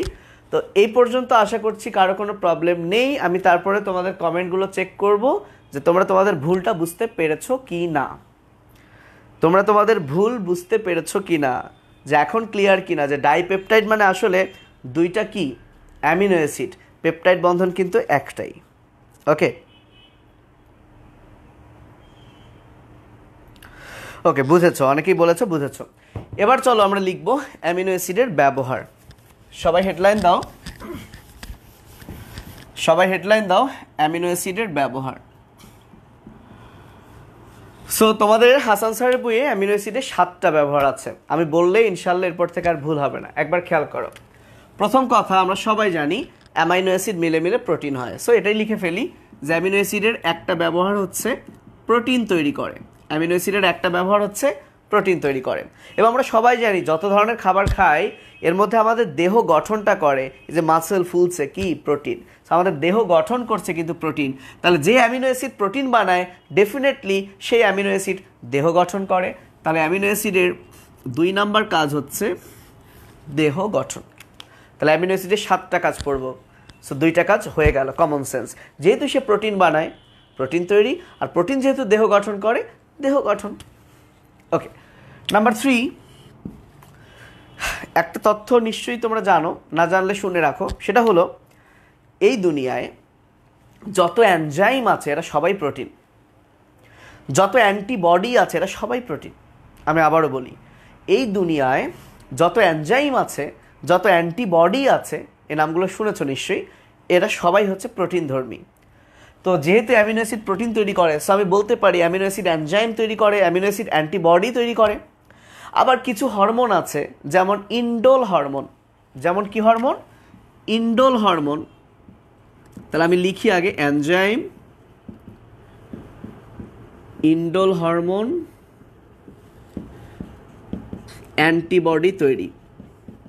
সো একটা কথা বলে রাখি, যখন তুমি রিটেনে লিখবা তখন ধরো এই হরমোনটার নাম মনে নাই, ডাজন্ট ম্যাটার, এনজাইম তৈরি লিখলেও কিন্তু হয়ে যাবে। বাট এমসিকিউ এ হয়তো বার জন্য এটা দরকার। সো ইন্ডোল হরমোন কি? তোমরা ক্লাস 9-10-এ পড়েছো IAA, যার অপর নাম অক্সিন। আমরা সবাই জানি অক্সিন উদ্ভিদের বৃদ্ধিবর্ধক একটা হরমোন, যার অপর নাম ইন্ডোল অ্যাসিটিক অ্যাসিড। সো এই ইন্ডোল হরমোন বলতে মূলত অক্সিনকেই বোঝাচ্ছে। এবং এই হরমোনটা হচ্ছে প্রোটিন ধর্মী। আর অ্যামিনো অ্যাসিড কি বানায়? প্রোটিন বানায়, আর কিছুই না। তাহলে আমার সাথে সাথে বলো, অ্যামিনো অ্যাসিড প্রোটিন তৈরি, দেহ গঠন, অ্যান্টিবডি তৈরি। আর সবাই জানো অ্যান্টিবডি কি করে? ঢিসুম রোগ প্রতিরোধ করে। তাহলে নাম্বার 4 রোগ প্রতিরোধ। নাম্বার 4 কি? রোগ প্রতিরোধ। তাহলে এই হচ্ছে 4টা ব্যবহার গেল। আমরা 7টা ব্যবহার পড়ব। অনেক ব্যবহার আছে, বইয়ে 7টা আছে, আমাদের এই 7টাই ভালো করে পড়তে হবে। নাম্বার 5, অ্যামিনো অ্যাসিড নামের মধ্যে আছে অ্যাসিড। সো নামের মধ্যে অ্যাসিড থাকলেও এরা যে সবসময় অ্যাসিডিক তা কিন্তু নয়। এরা কখনো ক্ষারীয়, কখনো অ্যাসিডিক, কখনো আবার নিউট্রাল। তার মানে অ্যামিনো অ্যাসিডের প্রকৃতি কি? এটা অ্যাসিডিক, এটা নিউট্রাল, না এটা কি বলে ক্ষারীয়? এর উপর ভিত্তি করে পিএইচ কমা বাড়া করবে। ধরো রক্তে যদি অ্যাসিডিক অ্যামিনো অ্যাসিড বেড়ে যায় তাহলে রক্তের পিএইচ কমবে, রক্তে যদি ক্ষারীয় অ্যামিনো অ্যাসিড বেড়ে যায় তাহলে রক্তের পিএইচ বাড়বে। তার মানে সহজ কথা, অ্যামিনো অ্যাসিড নামের মধ্যে ধরো অ্যাসিড আছে, তাহলে এটার প্রেজেন্স অ্যাবসেন্স কি করে, এটার উপস্থিতি অনুপস্থিতি কি করে, অবশ্যই পিএইচ কমা বাড়া করে। তার মানে আমরা এর 5 নম্বর কাজ লিখতে পারি, পিএইচ নিয়ন্ত্রণ করে। কি নিয়ন্ত্রণ করে? পিএইচ নিয়ন্ত্রণ করে।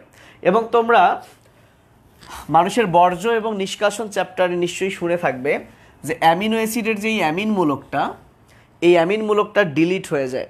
সো ডিলিট মানে হচ্ছে ডি, কোন মূলকটা ডিলিট হয়ে যায়? অ্যামিন মূলকটা। আর শন মানে প্রক্রিয়া, তাহলে যে প্রক্রিয়ায় অ্যামিন মূলকটা ডিলিট হয়ে যায় তাকে বলা হয় ডিঅ্যামিনেশন। তো ডিঅ্যামিনেশন প্রক্রিয়ায় অ্যামিনো অ্যাসিড থেকে যখন অ্যামিন মূলকটা ডিলিট হয়ে যায়, এই অ্যামিন মূলকটা এরপরে হাইড্রোজেনের সাথে বিক্রিয়া করে অ্যামোনিয়া তৈরি করে।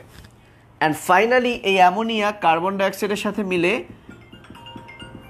ইউরিয়া তৈরি করে, এবং এই ইউরিয়াটা ফাইনালি মূত্রর মাধ্যমে বেরিয়ে যায়। তার মানে আমি বোঝাতে চাচ্ছি যে অ্যামিনো অ্যাসিডের অ্যামিন মূলকটা বের হয়ে সেটা ফাইনালি কিন্তু ইউরিয়া তৈরি করলো। সো আমরা বলতে পারি যে কিছু অ্যামিনো অ্যাসিড ইউরিয়া তৈরিতে ব্যবহৃত হয়, এবং এই ইউরিয়া তৈরিতে ব্যবহৃত হয় যে অ্যামিনো অ্যাসিড, তার নামটা খুব ইম্পর্টেন্ট, অর্নিথিন অ্যামিনো অ্যাসিড। এ কারণে ইউরিয়া তৈরির এই চক্রটার নাম হচ্ছে অর্নিথিন চক্র। সো ইউরিয়া তৈরির চক্রের নাম কেন অর্নিথিন চক্র? বিকজ ইউরিয়া তৈরির চক্রে ব্যবহৃত হয় যে অ্যামিনো অ্যাসিড তার নাম অর্নিথিন। সো যেটা কোটি % ইম্পর্টেন্ট সেটা হলো ইউরিয়া তৈরির চক্রের নাম কি আর ইউরিয়া তৈরির প্রক্রিয়ার নাম কি। পরীক্ষা যদি বলে ইউরিয়া তৈরির প্রক্রিয়ার নাম, সো প্রক্রিয়া শন, মনে রাখবা প্রক্রিয়ার নামের শেষে শন অথবা সিস, এই দুইটা বেশি ব্যবহৃত হয়, শন অথবা সিস। ওকে, তাহলে কয়টা হলো? 6টা। তাহলে এই 6টা আমি একটু বলি। এই 6টা হচ্ছে অ্যামিনো অ্যাসিড। সো প্রোটিন তৈরি, দেহ গঠন, অ্যান্টিবডি তৈরি, রোগ প্রতিরোধ, পিএইচ যেহেতু acid, pH urea. And last one 7 number, তোমাদের হাসান স্যারের বইয়ে বলা আছে যে অ্যামিনো অ্যাসিড মেলানিন তৈরি করে। অ্যামিনো অ্যাসিড কী তৈরি করে? মেলানিন তৈরি করে। সো মেলানিন এটা একটা কালো রঙের জন্য দায়ী একটা প্রোটিন। তো দুনিয়ার সকল প্রোটিনই তো অ্যামিনো অ্যাসিড তৈরি করে। সো আলাদা করে মেলানিন দেওয়ার দরকার ছিল না, যেহেতু বইয়ে দিয়েছে আমরা মনে রাখবো। তাহলে এই 7টা কাজ আমি 2বার বলবো, তোমরাও বলবা, এবং আমি লাইভে কেউ এসে নিজে থেকে সাহস করে এসে বলবা যে ভাই আমি পারবো, দেখি কে সেই মানে সাহসী, সেটা ছেলে হতে পারে মেয়ে হতে পারে। আমি আরেকবার বলি, মুখস্থ করে ফেলো। সো অ্যামিনো অ্যাসিড, আমি যেভাবে বলছি, অ্যামিনো অ্যাসিড প্রোটিন তৈরি করে, প্রোটিন দেহ গঠন করে। তারপর কি? এনজাইম, ইন্ডোল হরমোন, অ্যান্টিবডি তৈরি করে। এত কিছু না বললে অন্তত বলো অ্যান্টিবডি তৈরি করে, আর অ্যান্টিবডি রোগ প্রতিরোধ করে। অ্যাসিড, তাহলে পিএইচের ব্যাপার আছে, আর অ্যামিনো অ্যাসিড ইউরিয়া তৈরি করে, মেলানিন। তাহলে একসাথেই 3টা পড়ো, পিএইচ, ইউরিয়া, মেলানিন। সো আমি একটু দ্রুত বলি, প্রোটিন দেহ গঠন, অ্যান্টিবডি রোগ প্রতিরোধ, পিএইচ, ইউরিয়া, মেলানিন। প্রোটিন দেহ গঠন, অ্যান্টিবডি রোগ প্রতিরোধ, পিএইচ, ইউরিয়া, মেলানিন। প্রোটিন দেহ গঠন, অ্যান্টিবডি রোগ প্রতিরোধ, পিএইচ, ইউরিয়া, মেলানিন। আমি গেস্ট মোড অন করে দিচ্ছি, তোমরা যদি কেউ চাও সরাসরি লাইভে এসে বলতে পারো। আচ্ছা, আমি কাউকে ইনভাইট করছি, আমি 2-1 কাকে অ্যাড করছি। আচ্ছা, অমি চৌধুরী আসতে চাচ্ছে, ওকে, আমি অমি চৌধুরীকে ইনভাইট করছি। অমি চৌধুরী এসে বলতে পারে আমাদেরকে, দেখি সে পারে কিনা। আমি এটা একটু মুছে ফেলি যাতে দেখে না বলে। অমি চৌধুরী কি আসবে? আমরা অ্যাড দিয়েছি, দেখি সে আসে কিনা।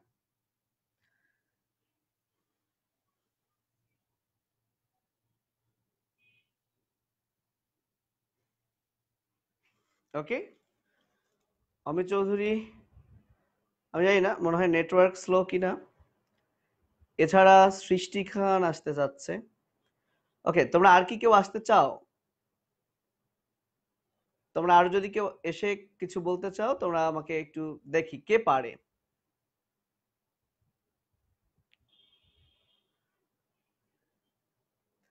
তোমরা কি সিস্টেম বুঝতে পারছো না, না আসতে পারছো না, কোনটা? ওকে, যাই হোক, আসলে খুবই ভালো। আশা করছি অ্যামিনো অ্যাসিডের ব্যবহার তোমরা পারবে। হ্যাঁ, তোমরা অনেকেই পারবে, লিখছো, কিন্তু একটু এসে শুনিয়ে দাও, ঝাঁকা নাকা সবাইকে জানিয়ে দাও, হ্যাঁ ভাই আমি পারছি। এরকম কেউ নেই?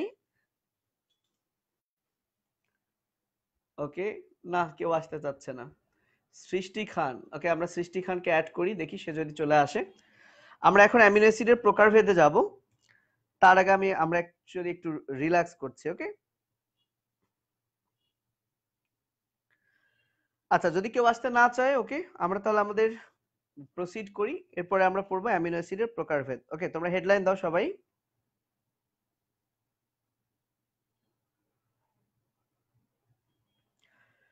ঠিক আছে, কেউ আসতে চাইলে আইসো, সমস্যা নেই। তাহলে আমরা নেক্সট যেটা পড়বো সেটা হচ্ছে অ্যামিনো অ্যাসিডের প্রকারভেদ। তাহলে লিখে ফেলো অ্যামিনো অ্যাসিডের প্রকারভেদ। তো অ্যামিনো অ্যাসিডকে অনেকভাবে ক্লাসিফাই করা যায়, অনেকভাবে। এর মধ্যে একটা হচ্ছে গঠনের উপর ভিত্তি করে, একটা হচ্ছে পুষ্টির উপর ভিত্তি করে, একটা হচ্ছে চার্জ মানে পোলার না অপোলার সেটার উপর ভিত্তি করে। এরকম অনেকগুলো কিন্তু আছে।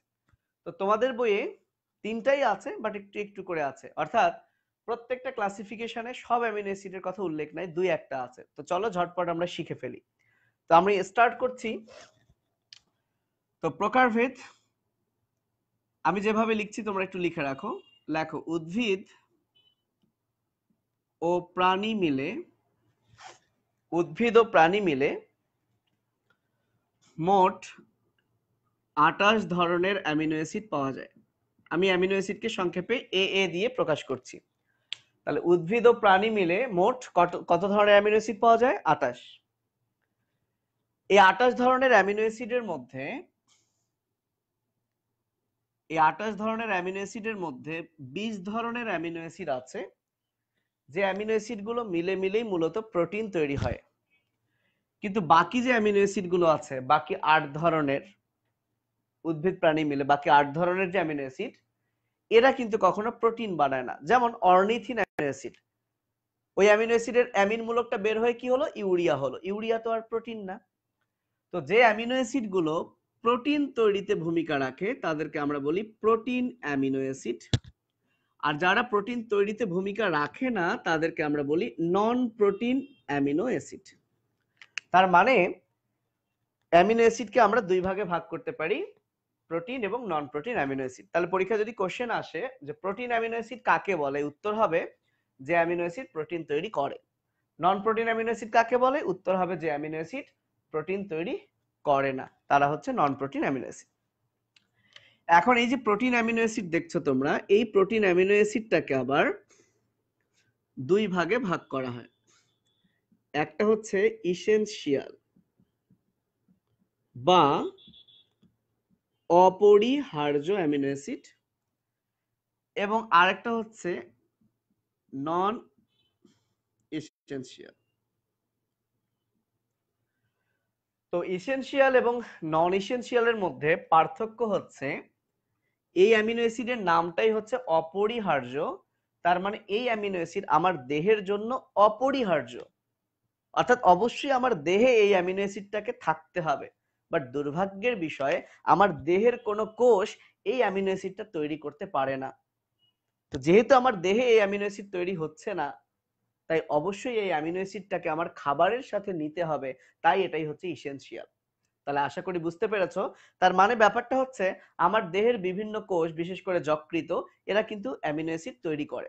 কিন্তু যে অ্যামিনো অ্যাসিড আমার দেহে তৈরি হতে পারে না, সেই অ্যামিনো অ্যাসিডকে অবশ্যই আমার বাইরে থেকে নিতে হবে। আর বাইরে থেকে আমি কিভাবে নিব? সেটা হতে পারে ইনজেকশনের মাধ্যমে, বাট মেইনলি আমরা বিভিন্ন প্রোটিন জাতীয় খাবারের মধ্যেই সেই অ্যামিনো অ্যাসিড গুলো পাই। তাহলে সহজ কথা, ইসেনশিয়াল মানে অপরিহার্য, মানে অবশ্যই আমাকে এটাকে খেতে হবে। কেন খেতে হবে? আমার দেহে এটা তৈরি হয় না তাই। তাহলে ইসেনশিয়াল অ্যামিনো অ্যাসিড মানে হচ্ছে এই দেহে তৈরি হয় না, তাই কি করতে হয়? খাদ্যের সাথে গ্রহণ করতে হয়। তাহলে ইসেনশিয়াল অ্যামিনো অ্যাসিড দেহে তৈরি হয় না, তাই এটাকে কি করতে হয়? খাদ্যের সাথে গ্রহণ করতে হয়। তাহলে নন ইসেনশিয়াল কি? নন ইসেনশিয়াল হচ্ছে দেহেই তৈরি হয়, তাহলে কি খাদ্যের সাথে গ্রহণ করতে হবে না? করার প্রয়োজন নেই, বাট করলেও তো ক্ষতি নাই। তোমার দরকার নাই অ্যামিনো অ্যাসিড, বাট এক্সট্রা আসলে তো অসুবিধা নেই। তাহলে দেহে তৈরি হয়, তাই খাদ্যের সাথে গ্রহণের প্রয়োজন নেই, বাট খেলেও কোনো সমস্যা হবে না। এখন এখন একটা পূর্ণবয়স্ক মানুষের বেলায় পূর্ণবয়স্ক মানুষ, যেমন আমি যদি আমার কথাই বলি, আমি একটা অ্যাডাল্ট মানুষ, সেই অ্যাডাল্ট মানুষ আমার দেহে 8 ধরনের অ্যামিনো অ্যাসিড তৈরি হয় না। তাই এই 8 ধরনের অ্যামিনো অ্যাসিডকে অবশ্যই আমার খেতে হবে খাবারের মাধ্যমে। তাই আমার জন্য 8 ধরনের অ্যামিনো অ্যাসিড হচ্ছে ইসেনশিয়াল অ্যামিনো অ্যাসিড। তার মানে 20 ধরনের অ্যামিনো অ্যাসিডের মধ্যে 12 ধরনের অ্যামিনো অ্যাসিড আমার দেহেই তৈরি হয়, তাহলে আমার জন্য এই 12 ধরনের অ্যামিনো অ্যাসিড হচ্ছে ভাইয়া নন ইসেনশিয়াল। কিন্তু একটা ছোট বাচ্চার যে টিস্যু থেকে অ্যামিনো অ্যাসিড তৈরি হবে সেইটা একটু অপরিণত থাকায় ছোট বাচ্চাদের বেলায় আরো 2 ধরনের অ্যামিনো অ্যাসিড আছে যেটা তাদের দেহ থেকে তৈরি হয় না। তাহলে 8 ধরনের তো হয়ই না, আরো 2 ধরনের, অর্থাৎ শিশুদের বেলায় ইসেনশিয়াল অ্যামিনো অ্যাসিড 10 ধরনের, তাহলে নন ইসেনশিয়ালও হবে কত ধরনের? 10 ধরনের। সো আমাদের কাজ হচ্ছে এই 8 ধরনের অ্যামিনো অ্যাসিডের নাম মুখস্থ করা, আর বাকি যে দুইটা শিশুদের বেলায় ইসেনশিয়াল সেই দুইটা, অর্থাৎ এই 10টা নাম মনে রাখা। তাহলে বাকি 10টা না পড়লেও চলবে, পরীক্ষায় এমসিকিউতে আসবে নিচের কোনটি ইসেনশিয়াল অ্যামিনো অ্যাসিড নয়। সো ইসেনশিয়াল মনে রাখলেই তো বাকিগুলো নন ইসেনশিয়াল। রিটেনে আসবে না, রিটেনে যদি কখনো আসে তাহলে বলবে ইসেনশিয়াল অ্যামিনো অ্যাসিডের নামগুলো লেখো। তো চলো এখন আমরা এই ইসেনশিয়াল অ্যামিনো অ্যাসিডের এই 8টা নাম প্লাস শিশুদের বেলা যে আরো 2টা সেটা আমরা চলো শিখে ফেলি। এবং এই 10টা মনে রাখার জন্য অনেকেই অনেক ছন্দ দেয়, পিভিটি, টিম হল, খবরদার এই ছন্দ পড়বা না, কারণ এই ছন্দের এই অক্ষরগুলা ইসেনশিয়াল নন ইসেনশিয়াল এই অক্ষরগুলা দিয়ে 2 ধরনের অ্যামিনো অ্যাসিডও হয়। সো এ কারণে সব সময় যে ছন্দ পড়লে ছন্দ কাজে লাগবে তা নয়, ছন্দেরও কিন্তু অনেক মন্দ আছে, সব সময় ছন্দ ইউজ করা যাবে না। যেমন যে ছন্দটা সবাই দেয় পিভিটি টিম হল, এইটা খবরদার লিখবা না, এই খবরদার লিখবা না। কিন্তু এই ছন্দ থেকে কি ভুল হতে পারে? যেমন পি তে 2টা অ্যামিনো অ্যাসিড হয়, ফিনাইল অ্যালানিন আর প্রোলিন, একটা ইসেনশিয়াল একটা নন ইসেনশিয়াল। যেমন এ তে অ্যালানিন অ্যাসপার্টিক অ্যাসিড, অ্যালানিন আর কি?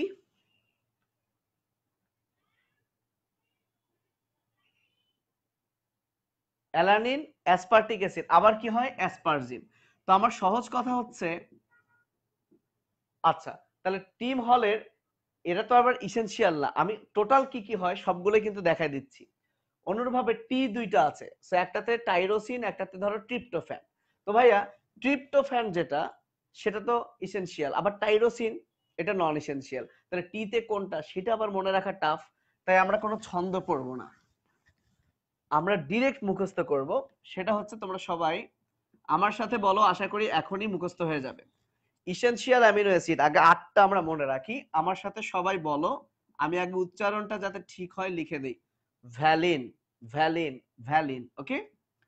এরপরে 3টা আমরা একসাথে পড়বো, লাইসিন, লিউসিন, আইসোলিউসিন। তাহলে আমার সাথে বলো, ভ্যালিন, লিউসিন, আইসোলিউসিন। বলো, ভ্যালিন, লাইসিন, লিউসিন, আইসোলিউসিন। আবার valine, lysine, leucine, isoleucine. Valine, lysine, leucine, isoleucine. Valine, lysine, leucine, isoleucine. Okay, 4টা হয়ে গেছে। এবার বাকি 4টার নাম আগে আমি লিখি। একটা হচ্ছে থ্রিওনিন, মিথিওনিন,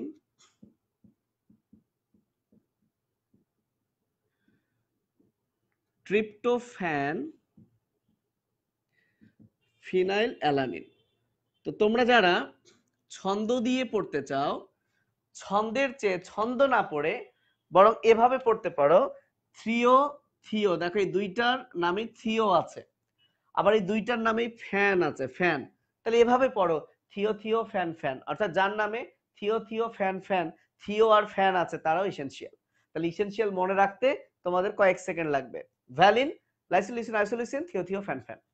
আমি আবারও বলছি, valine, lysine, leucine, isoleucine, theo, theo, fan, fan. কত ইজি। তাহলে তোমার যদি এমসিকিউ তুমি টার্গেট করো, এমসিকিউ যদি টার্গেট করো তাহলে শুধু থিও, থিও, ফ্যান, ফ্যান পড়ো, থিও, থিও, ফ্যান, ফ্যান। তাহলে এই 8টা অ্যামিনো অ্যাসিড আমার দেহে তৈরি হয় না, বাচ্চাদের বেলায় শিশুদের বেলায় আরো 2টা তৈরি হয় না। সেই 2টা হলো শিশুদের বেলায়, শিশুদের বেলায় 8 + 2, এই 2টা হলো আর্জিনিন হিস্টিডিন, আর্জিনিন এবং histidine, arginine histidine, arginine histidine, arginine histidine, arginine histidine. তাহলে এই 10টা তোমরা মনে রাখবা। এবং আমি আরেকবার বলছি, তোমরা যদি কেউ চাও এসে বলবা 10টা অ্যামিনো অ্যাসিডের নাম, তোমরা আসতে পারো নিজে থেকে। এই 10টা আমার সাথে একবার বলো, কোনো ট্রিক্স না, ছন্দ দরকার নাই, নাহলে এত ছন্দ মনে রাখতে পারবে না, ঠাটা মুখস্থ করো। বলো valine, lysine, leucine, isoleucine, theo, theo, fan, fan, arginine, histidine, আর্জিনার হিস্টরি, আর্জিনিন হিস্টরি। তাহলে valine, lysine, leucine, isoleucine, threonine, methionine, tryptophan, phenylalanine, arginine, histidine. Okay, কে বলতে চাও? চলে আসো দেখি কে বলতে চাও, আমি দেখতে চাই। ওকে, 2 জন। আচ্ছা, তোমরা অনেকেই আসতে চাও, রিকোয়েস্ট পাঠাও, কিন্তু পরবর্তীতে তোমাদের কার দেখা মেলে না কেন ভাই? কেন দেখা মেলে না তোমাদের? হ্যাঁ, চলে আসো, আমি যাকে এখন অ্যাড করছি, চলে আসো। আসছে কিসে? কই নাই, কাউকে পাই না, ডিক্লাইন করে দিচ্ছে। তাহলে তুমি রিকোয়েস্ট কেন দিচ্ছ ভাই? আসবাই না যখন। তরিকুল ইসলাম ইমন রিকোয়েস্ট দিয়েছে, সে আসতে চায়, নো অ্যান্সার। আচ্ছা থাক। তো চলো, আশা করছি তোমরা ইসেনশিয়ালটা পারবে। যদি ইসেনশিয়াল পারো, ইনশাআল্লাহ ওইটাতে আর কোনো তোমাদের প্রবলেম থাকবে না। এবার আসি, তোমরা যদি মনে করো ভাইয়া বাকি 10টার নামও আপনি একবার লিখে দেন, সেই বাকি 10টা অ্যামিনো অ্যাসিডের নাম লিখে আমি একটু পরেই দিব, যখন আমরা বাকিগুলো পড়বো তখন। তো এবার আমরা একটা অ্যামিনো অ্যাসিডের একটা নাম শিখি, তোমরা একটু লেখো, ক্ষারীয় অ্যামিনো অ্যাসিড। সো মনে রাখবা ক্ষারীয় অ্যামিনো অ্যাসিড গুলো কারা কারা। তো ক্ষারীয় অ্যামিনো অ্যাসিড তোমরা এভাবে মনে রাখতে পারো, খালা, আর্জিনা, হিস্টোরি, পরেন। এটা একটু আলাদা করে মনে রাখো, কাজে লাগবে। খালা, আর্জিনা, হিস্টোরি, পরেন। অর্থাৎ খাতে হচ্ছে ক্ষারীয়, লাতে হচ্ছে লাইসিন, আর্জিনিন, হিস্টিডিন, আর পরেনতে হচ্ছে প্রোলিন। তাহলে এই 4টা অ্যামিনো অ্যাসিড হচ্ছে ক্ষারীয়। ওকে, তাহলে ক্ষারীয় অ্যামিনো অ্যাসিড মনে রাখবা, খালা, আর্জিনা, হিস্টোরি, পরেন।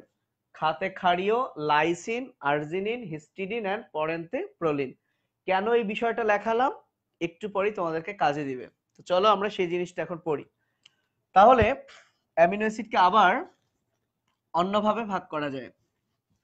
তাহলে অ্যামিনো অ্যাসিডের নেক্সট প্রকারভেদ, অ্যামিনো অ্যাসিডের আমরা নেক্সট প্রকারভেদ পড়বো। অ্যামিনো অ্যাসিডের সেই প্রকারভেদটা হচ্ছে এরকম: পোলার অ্যামিনো অ্যাসিড, নন পোলার অ্যামিনো অ্যাসিড বা অপোলার অ্যামিনো অ্যাসিড।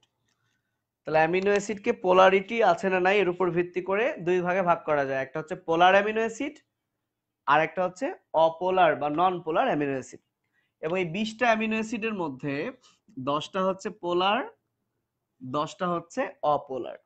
10টা হচ্ছে পোলার, 10টা হচ্ছে অপোলার। তাহলে তুমি যদি 10টা পোলারের নাম মনে রাখো, তাহলে বাকিগুলো হচ্ছে অপোলার। কিন্তু কথা হচ্ছে তোমাদের বইয়ে তো 10টা এক্সাম্পলই দেওয়া নেই, 1টা 2টা করে আছে। তো যাই হোক, এই 10টা পোলার অ্যামিনো অ্যাসিডকে আবার 3 ভাগে ভাগ করা হয়েছে। সেই 3 ভাগটা কি? একটা হচ্ছে পোলার পজিটিভ চার্জ, একটা হচ্ছে পোলার নেগেটিভ চার্জ, এবং আরেকটা হচ্ছে পোলার আনচার্জড। পোলার আনচার্জড। তো কিভাবে মনে রাখবা?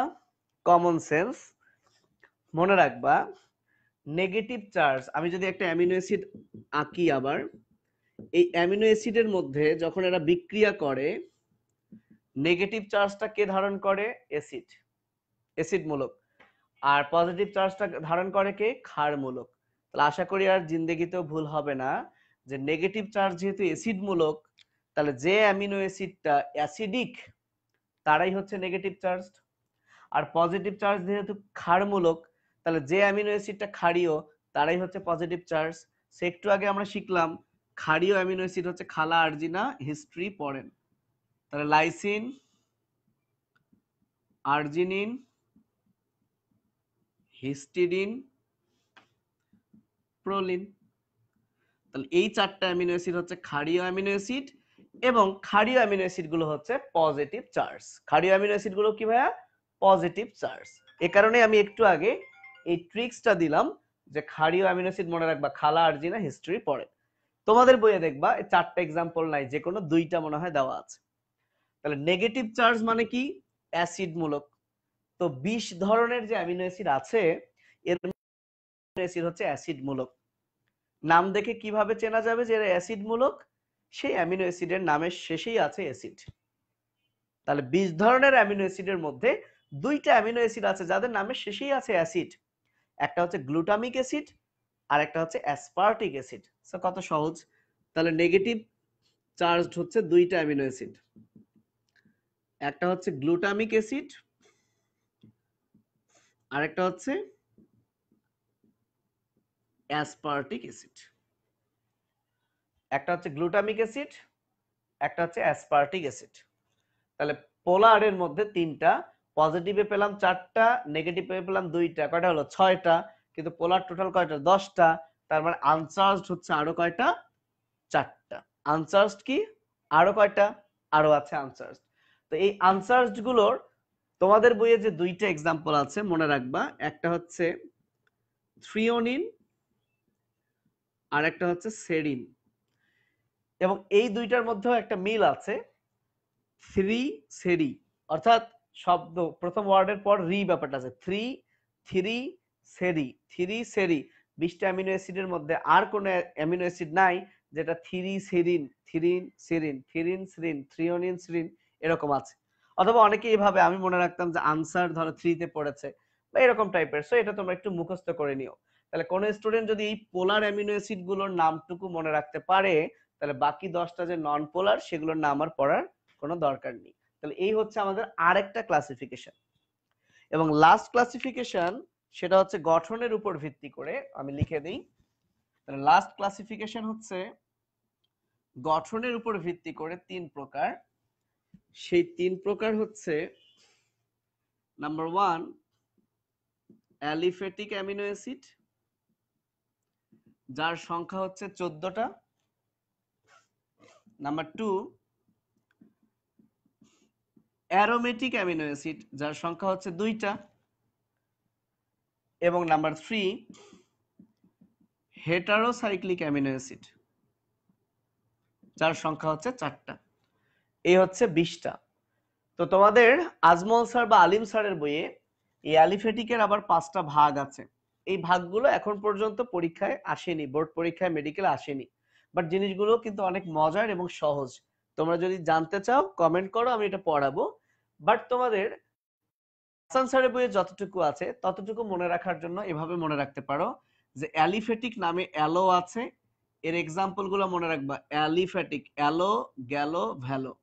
অর্থাৎ অ্যালিতে অ্যালানিন, গ্যালোতে গ্লাইসিন, ভ্যালিন। তাহলে বলো অ্যালিফ্যাটিক, অ্যালি, অ্যালো, গ্যালো, ভ্যালো, অ্যালো, গ্যালো, ভ্যালো, অ্যালিফ্যাটিক, অ্যালো, গ্যালো, ভ্যালো। সো আমার সাথে বলো অ্যালিফ্যাটিক, অ্যালো, গ্যালো, ভ্যালো, অ্যালো, গ্যালো, ভ্যালো। অর্থাৎ এতটুকু পড়লেই এনাফ, বেশি লাগবে না। সো অ্যালিফ্যাটিক কি? অ্যালো, গ্যালো, ভ্যালো, অ্যালো, গ্যালো, ভ্যালো। আর অ্যারোমেটিক অ্যামিনো অ্যাসিড 2টা, একটা হচ্ছে টা দিয়ে টাইরোসিন আর একটা ফি দিয়ে ফিনাইল অ্যালানিন। সো একসাথে মিলিয়ে পড়ো অ্যারোটাফি। বারবার বলো অ্যারোটাফি, অর্থাৎ অ্যারো হচ্ছে টাফি, টা দিয়ে আর কোনো অ্যামিনো অ্যাসিড নাই, ফি দিয়ে আর কোনো অ্যামিনো অ্যাসিড নাই। বাট তুমি যদি শুধু টি পড়ো তাহলে কিন্তু কনফিউশন হবে যে টিতে টাইরোসিন না টিতে ট্রিপ্টোফ্যান। তাই ইংলিশ নেমোনিক্স ইউজ করার চেষ্টা করবা না, কম করবা। যেমন টি বাংলায় 2টা, ট্রিপ্টোফ্যান, টাইরোসিন, রাইট?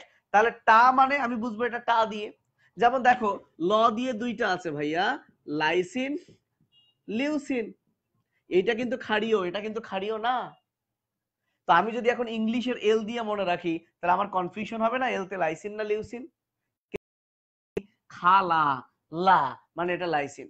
সো এজন্য ছন্দ বানাও, ছন্দ বানাও, বাট ছন্দটা যাতে পরে মনে থাকে ওভাবেই বানাও, যাতে পরে ছন্দ দেখে আবার এটার জন্য আর কোনো ছন্দ না লাগে। সো এই বিষয়টা একটু সাবধান। তাহলে গঠন অনুযায়ী যেহেতু 3 ধরনের অ্যামিনো অ্যাসিড, অ্যালিফ্যাটিক, অ্যারোমেটিক, এই 2টার এক্সাম্পল যদি তুমি জানো তাহলে বাকিটা হেটারোসাইক্লিক, সেটা আর পড়ার দরকার নেই। তাহলে অ্যারোমেটিক হচ্ছে টাফি, অ্যারোটাফি, বারবার বলো, একটা শব্দ গেঁথে রাখো মনের মধ্যে, অ্যারোটাফি, অ্যারোটাফি, অ্যারোটাফি, অ্যারোটাফি। আর অ্যালিফ্যাটিক অ্যালো, অ্যালো, গ্যালো, ভ্যালো, অ্যালিফ্যাটিক অ্যালো, অ্যালো, গ্যালো, ভ্যালো, অ্যালো, গ্যালো, ভ্যালো। সো তোমরা যদি এবার তোমাদের বইটা খোলো আর 3-4টা লাইন পাবা, সেটাও বলে দেই, তাহলে অ্যামিনো অ্যাসিড এরপর থেকে আর পড়তে হবে না, আমি যা লেখাইছি এতটুকু পড়লেই ইনশাআল্লাহ হবে। তো সেটা হচ্ছে প্রোটিন অ্যামিনো অ্যাসিড নিয়ে আমাদের ক্লাসিফিকেশন গুলো হয়ে গেল। সো আমাদের বাকি রয়েছে নন প্রোটিন অ্যামিনো অ্যাসিড। তাহলে নন প্রোটিন অ্যামিনো অ্যাসিড অনেকগুলো আছে, এর মধ্যে উল্লেখযোগ্য হচ্ছে অর্নিথিন, যেটা ইউরিয়া তৈরি করে, আমি একটু আগে বলেছি। দেন সাইট্রুলিন, এই নাম দুইটা মনে রাখবা। আরো দুইটা নাম লিখে দেই যাদের নামের শুরুতে হোমো বিষয়টা আছে। তাহলে অর্নিথিন, সাইট্রুলিন,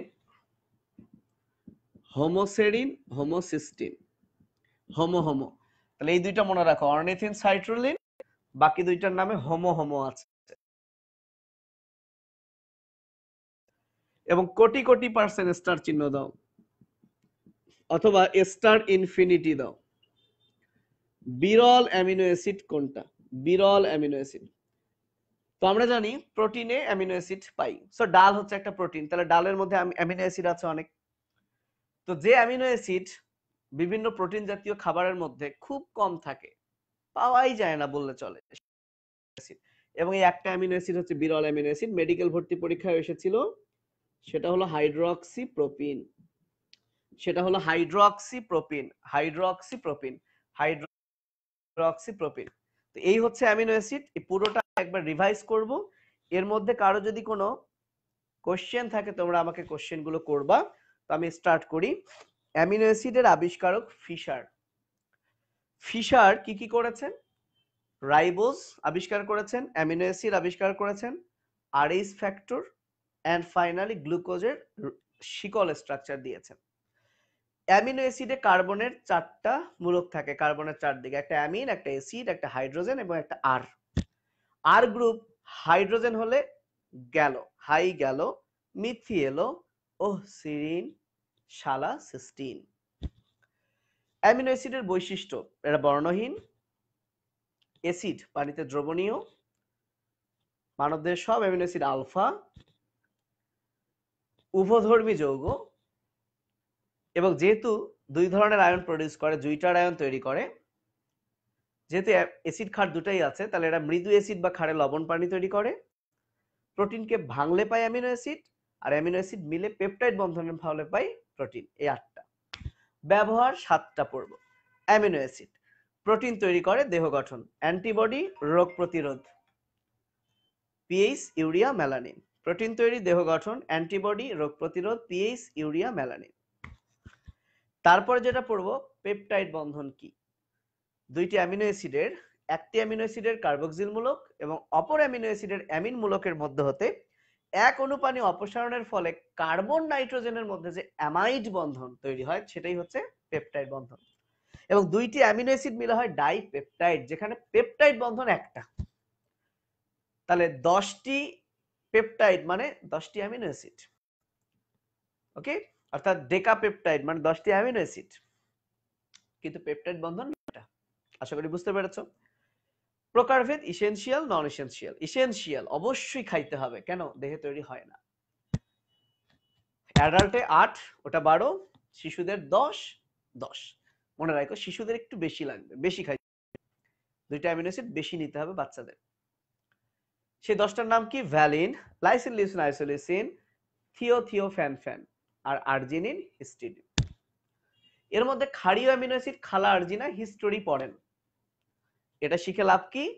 পোলার পজিটিভ চার্জ হচ্ছে খালা, আর্জিনার, হিস্টোরি পড়েন, ওই 4টা। আর নেগেটিভ চার্জ অ্যাসিডিক, যার নামের শেষে অ্যাসিড। আর আনসার 3 তে পড়ে 3 সিরি, 3 সিরি। আনসার 3 তে পড়ে, 3 তে পড়ে, আন 3 3। তাহলে বাকি ওই পাশের 10টা পোলার দরকার নেই। গঠনের উপর ভিত্তি করে অ্যালিফেটিক, অ্যালো গেলো ভ্যালো, অ্যারো টাফি, অ্যালি অ্যালো গেলো ভ্যালো, অ্যারো টাফি, অ্যারো টাফি, অ্যারো টাফি, অ্যারো টাফি, অ্যালো গেলো ভ্যালো, বাকিটা হেটারোসাইক্লিক।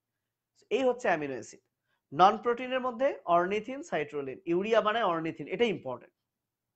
আর বিরল, কোটি কোটি পার্সেন্ট ইম্পর্টেন্ট, বিরল। সো তুমি যদি মনে করো তুমি খুব বিরল, তোমার নাম রাখো আজকে হাইড্রোক্সিপ্রোপিন। বা তোমার কোনো একটা বিরল ফ্রেন্ডের নাম, যারা খুঁজেই পাওয়া যায় না, কিরে তোরে তো পাওয়াই যায় না, তুই তো হাইড্রোক্সিপ্রোপিন হয়ে গেছিস, একটু এভাবে বলো। হ্যাঁ, তুই আমাবস্যার চাঁদ হয়ে গেছিস, এটা না বলে, বাংলা ভাষায় না বলে, বাংলার ইয়েতে না বলে বায়োলজিতে বলো, তুই তো হাইড্রক্সি প্রোপিন হয়ে গেছিস রে, মানে পুরো বিরল। সো এটা পরীক্ষা আসে এবং আসবে।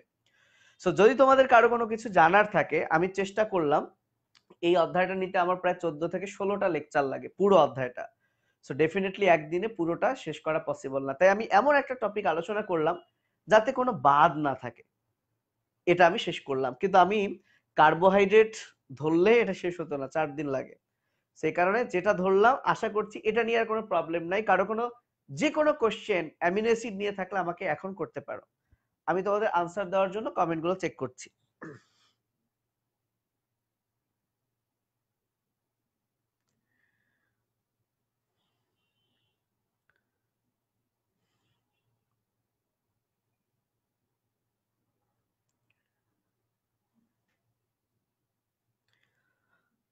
আশা করছি আমাদের ঝাপসা দেখাটা একটু কমেছে। ওকে, তোমরা একটা কাজ করো, তোমরা কে তোমাদের কোন ফ্রেন্ডকে হাইড্রক্সি প্রোপিন বলতে চাও, তোমরা তোমাদের সেই ফ্রেন্ডগুলোকে এখন মেনশন করো এবং আমরা বিদায় নিয়ে নিব। আমি আবারও বলছি, তোমরা তোমাদের কোন ফ্রেন্ডগুলোকে হাইড্রক্সি প্রোপিন নাম দিতে চাও তাদেরকে তোমরা এখন মেনশন করো, কিরে হাইড্রক্সি প্রোপিন, বা তাদেরকে মেনশন করো। এবং আমি তোমাদের আর 2 মিনিট বা 1 মিনিট ওয়েট করব তোমাদের কমেন্ট পড়ার জন্য। তোমাদের কোনো কোশ্চেন থাকলে আমি রিপ্লাই দিব।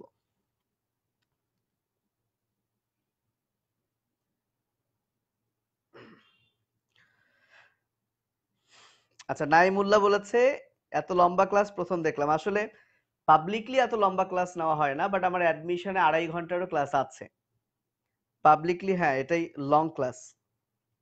আমার গ্রুপেও আমি এত ক্লাস নেইনি কখনো পাবলিকলি এত লম্বা। ওকে, ধন্যবাদ সবাইকে যারা একটু বুঝতে পেরেছো। আমারও ভালো লাগবে যদি আসলেই তোমরা বুঝতে পারো।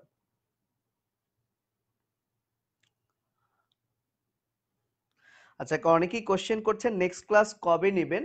আমি তোমাদের যে গ্রুপের যারা অ্যাডমিন মডারেটরের সাথে কথা বলে দেখি কবে নেওয়া যায়, কারণ এখন অ্যাডমিশন শুরু হয়, একটু প্রচুর চাপে আছি এবং ব্যস্ত হয়ে পড়েছি। তারপরে আমি কথা বলে দেখি, যদি সুযোগ হয় ইনশাআল্লাহ সামনে অবশ্যই। আচ্ছা, ধন্যবাদ যারা মনে করছো যে আমার ক্লাসটা বুঝতে পেরেছো, অনেক ধন্যবাদ। আসলে ক্লাস বুঝতে পারাই আমরা টিচাররা ক্লাস নেয় যাতে তোমরা বুঝতে পারো। তো বুঝতে পারলে আমাদেরও ভালো লাগবে। ওকে, আচ্ছা, অনেকেই মেনশন করছো, ভেরি গুড, তোমরা মেনশন করতেই থাকো।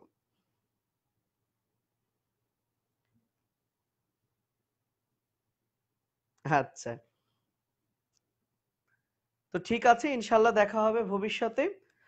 আর এই গ্রুপটা সম্পর্কে আমি যেটা বলি, আমার আহ, যারা এই গ্রুপের অ্যাডমিন, আমি আবারও তাদেরকে ধন্যবাদ জানাচ্ছি যে আমাকে একটা সুযোগ করে দেওয়ার জন্য এখানে ক্লাস নেওয়ার।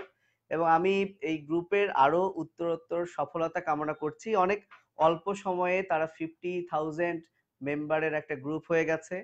আশা করছি এটা 10 লাখ বা তাদের যত ইচ্ছা ছাড়িয়ে যাক, এবং এই গ্রুপটা যাতে তোমাদের স্টুডেন্টদের অলওয়েজ সেবায় নিয়োজিত থাকতে পারে এই দোয়াও করি। তারা যাতে সবসময় তোমাদেরকে একটা ভালো গাইড করতে পারে এই দোয়া করি। তো শুভকামনা থাকলো এই গ্রুপের জন্য, তোমাদের সবার জন্য, এবং আমি আমার নিজের জন্য দোয়া চাচ্ছি। ভালো থেকো, আল্লাহ হাফিজ, আসসালামু আলাইকুম।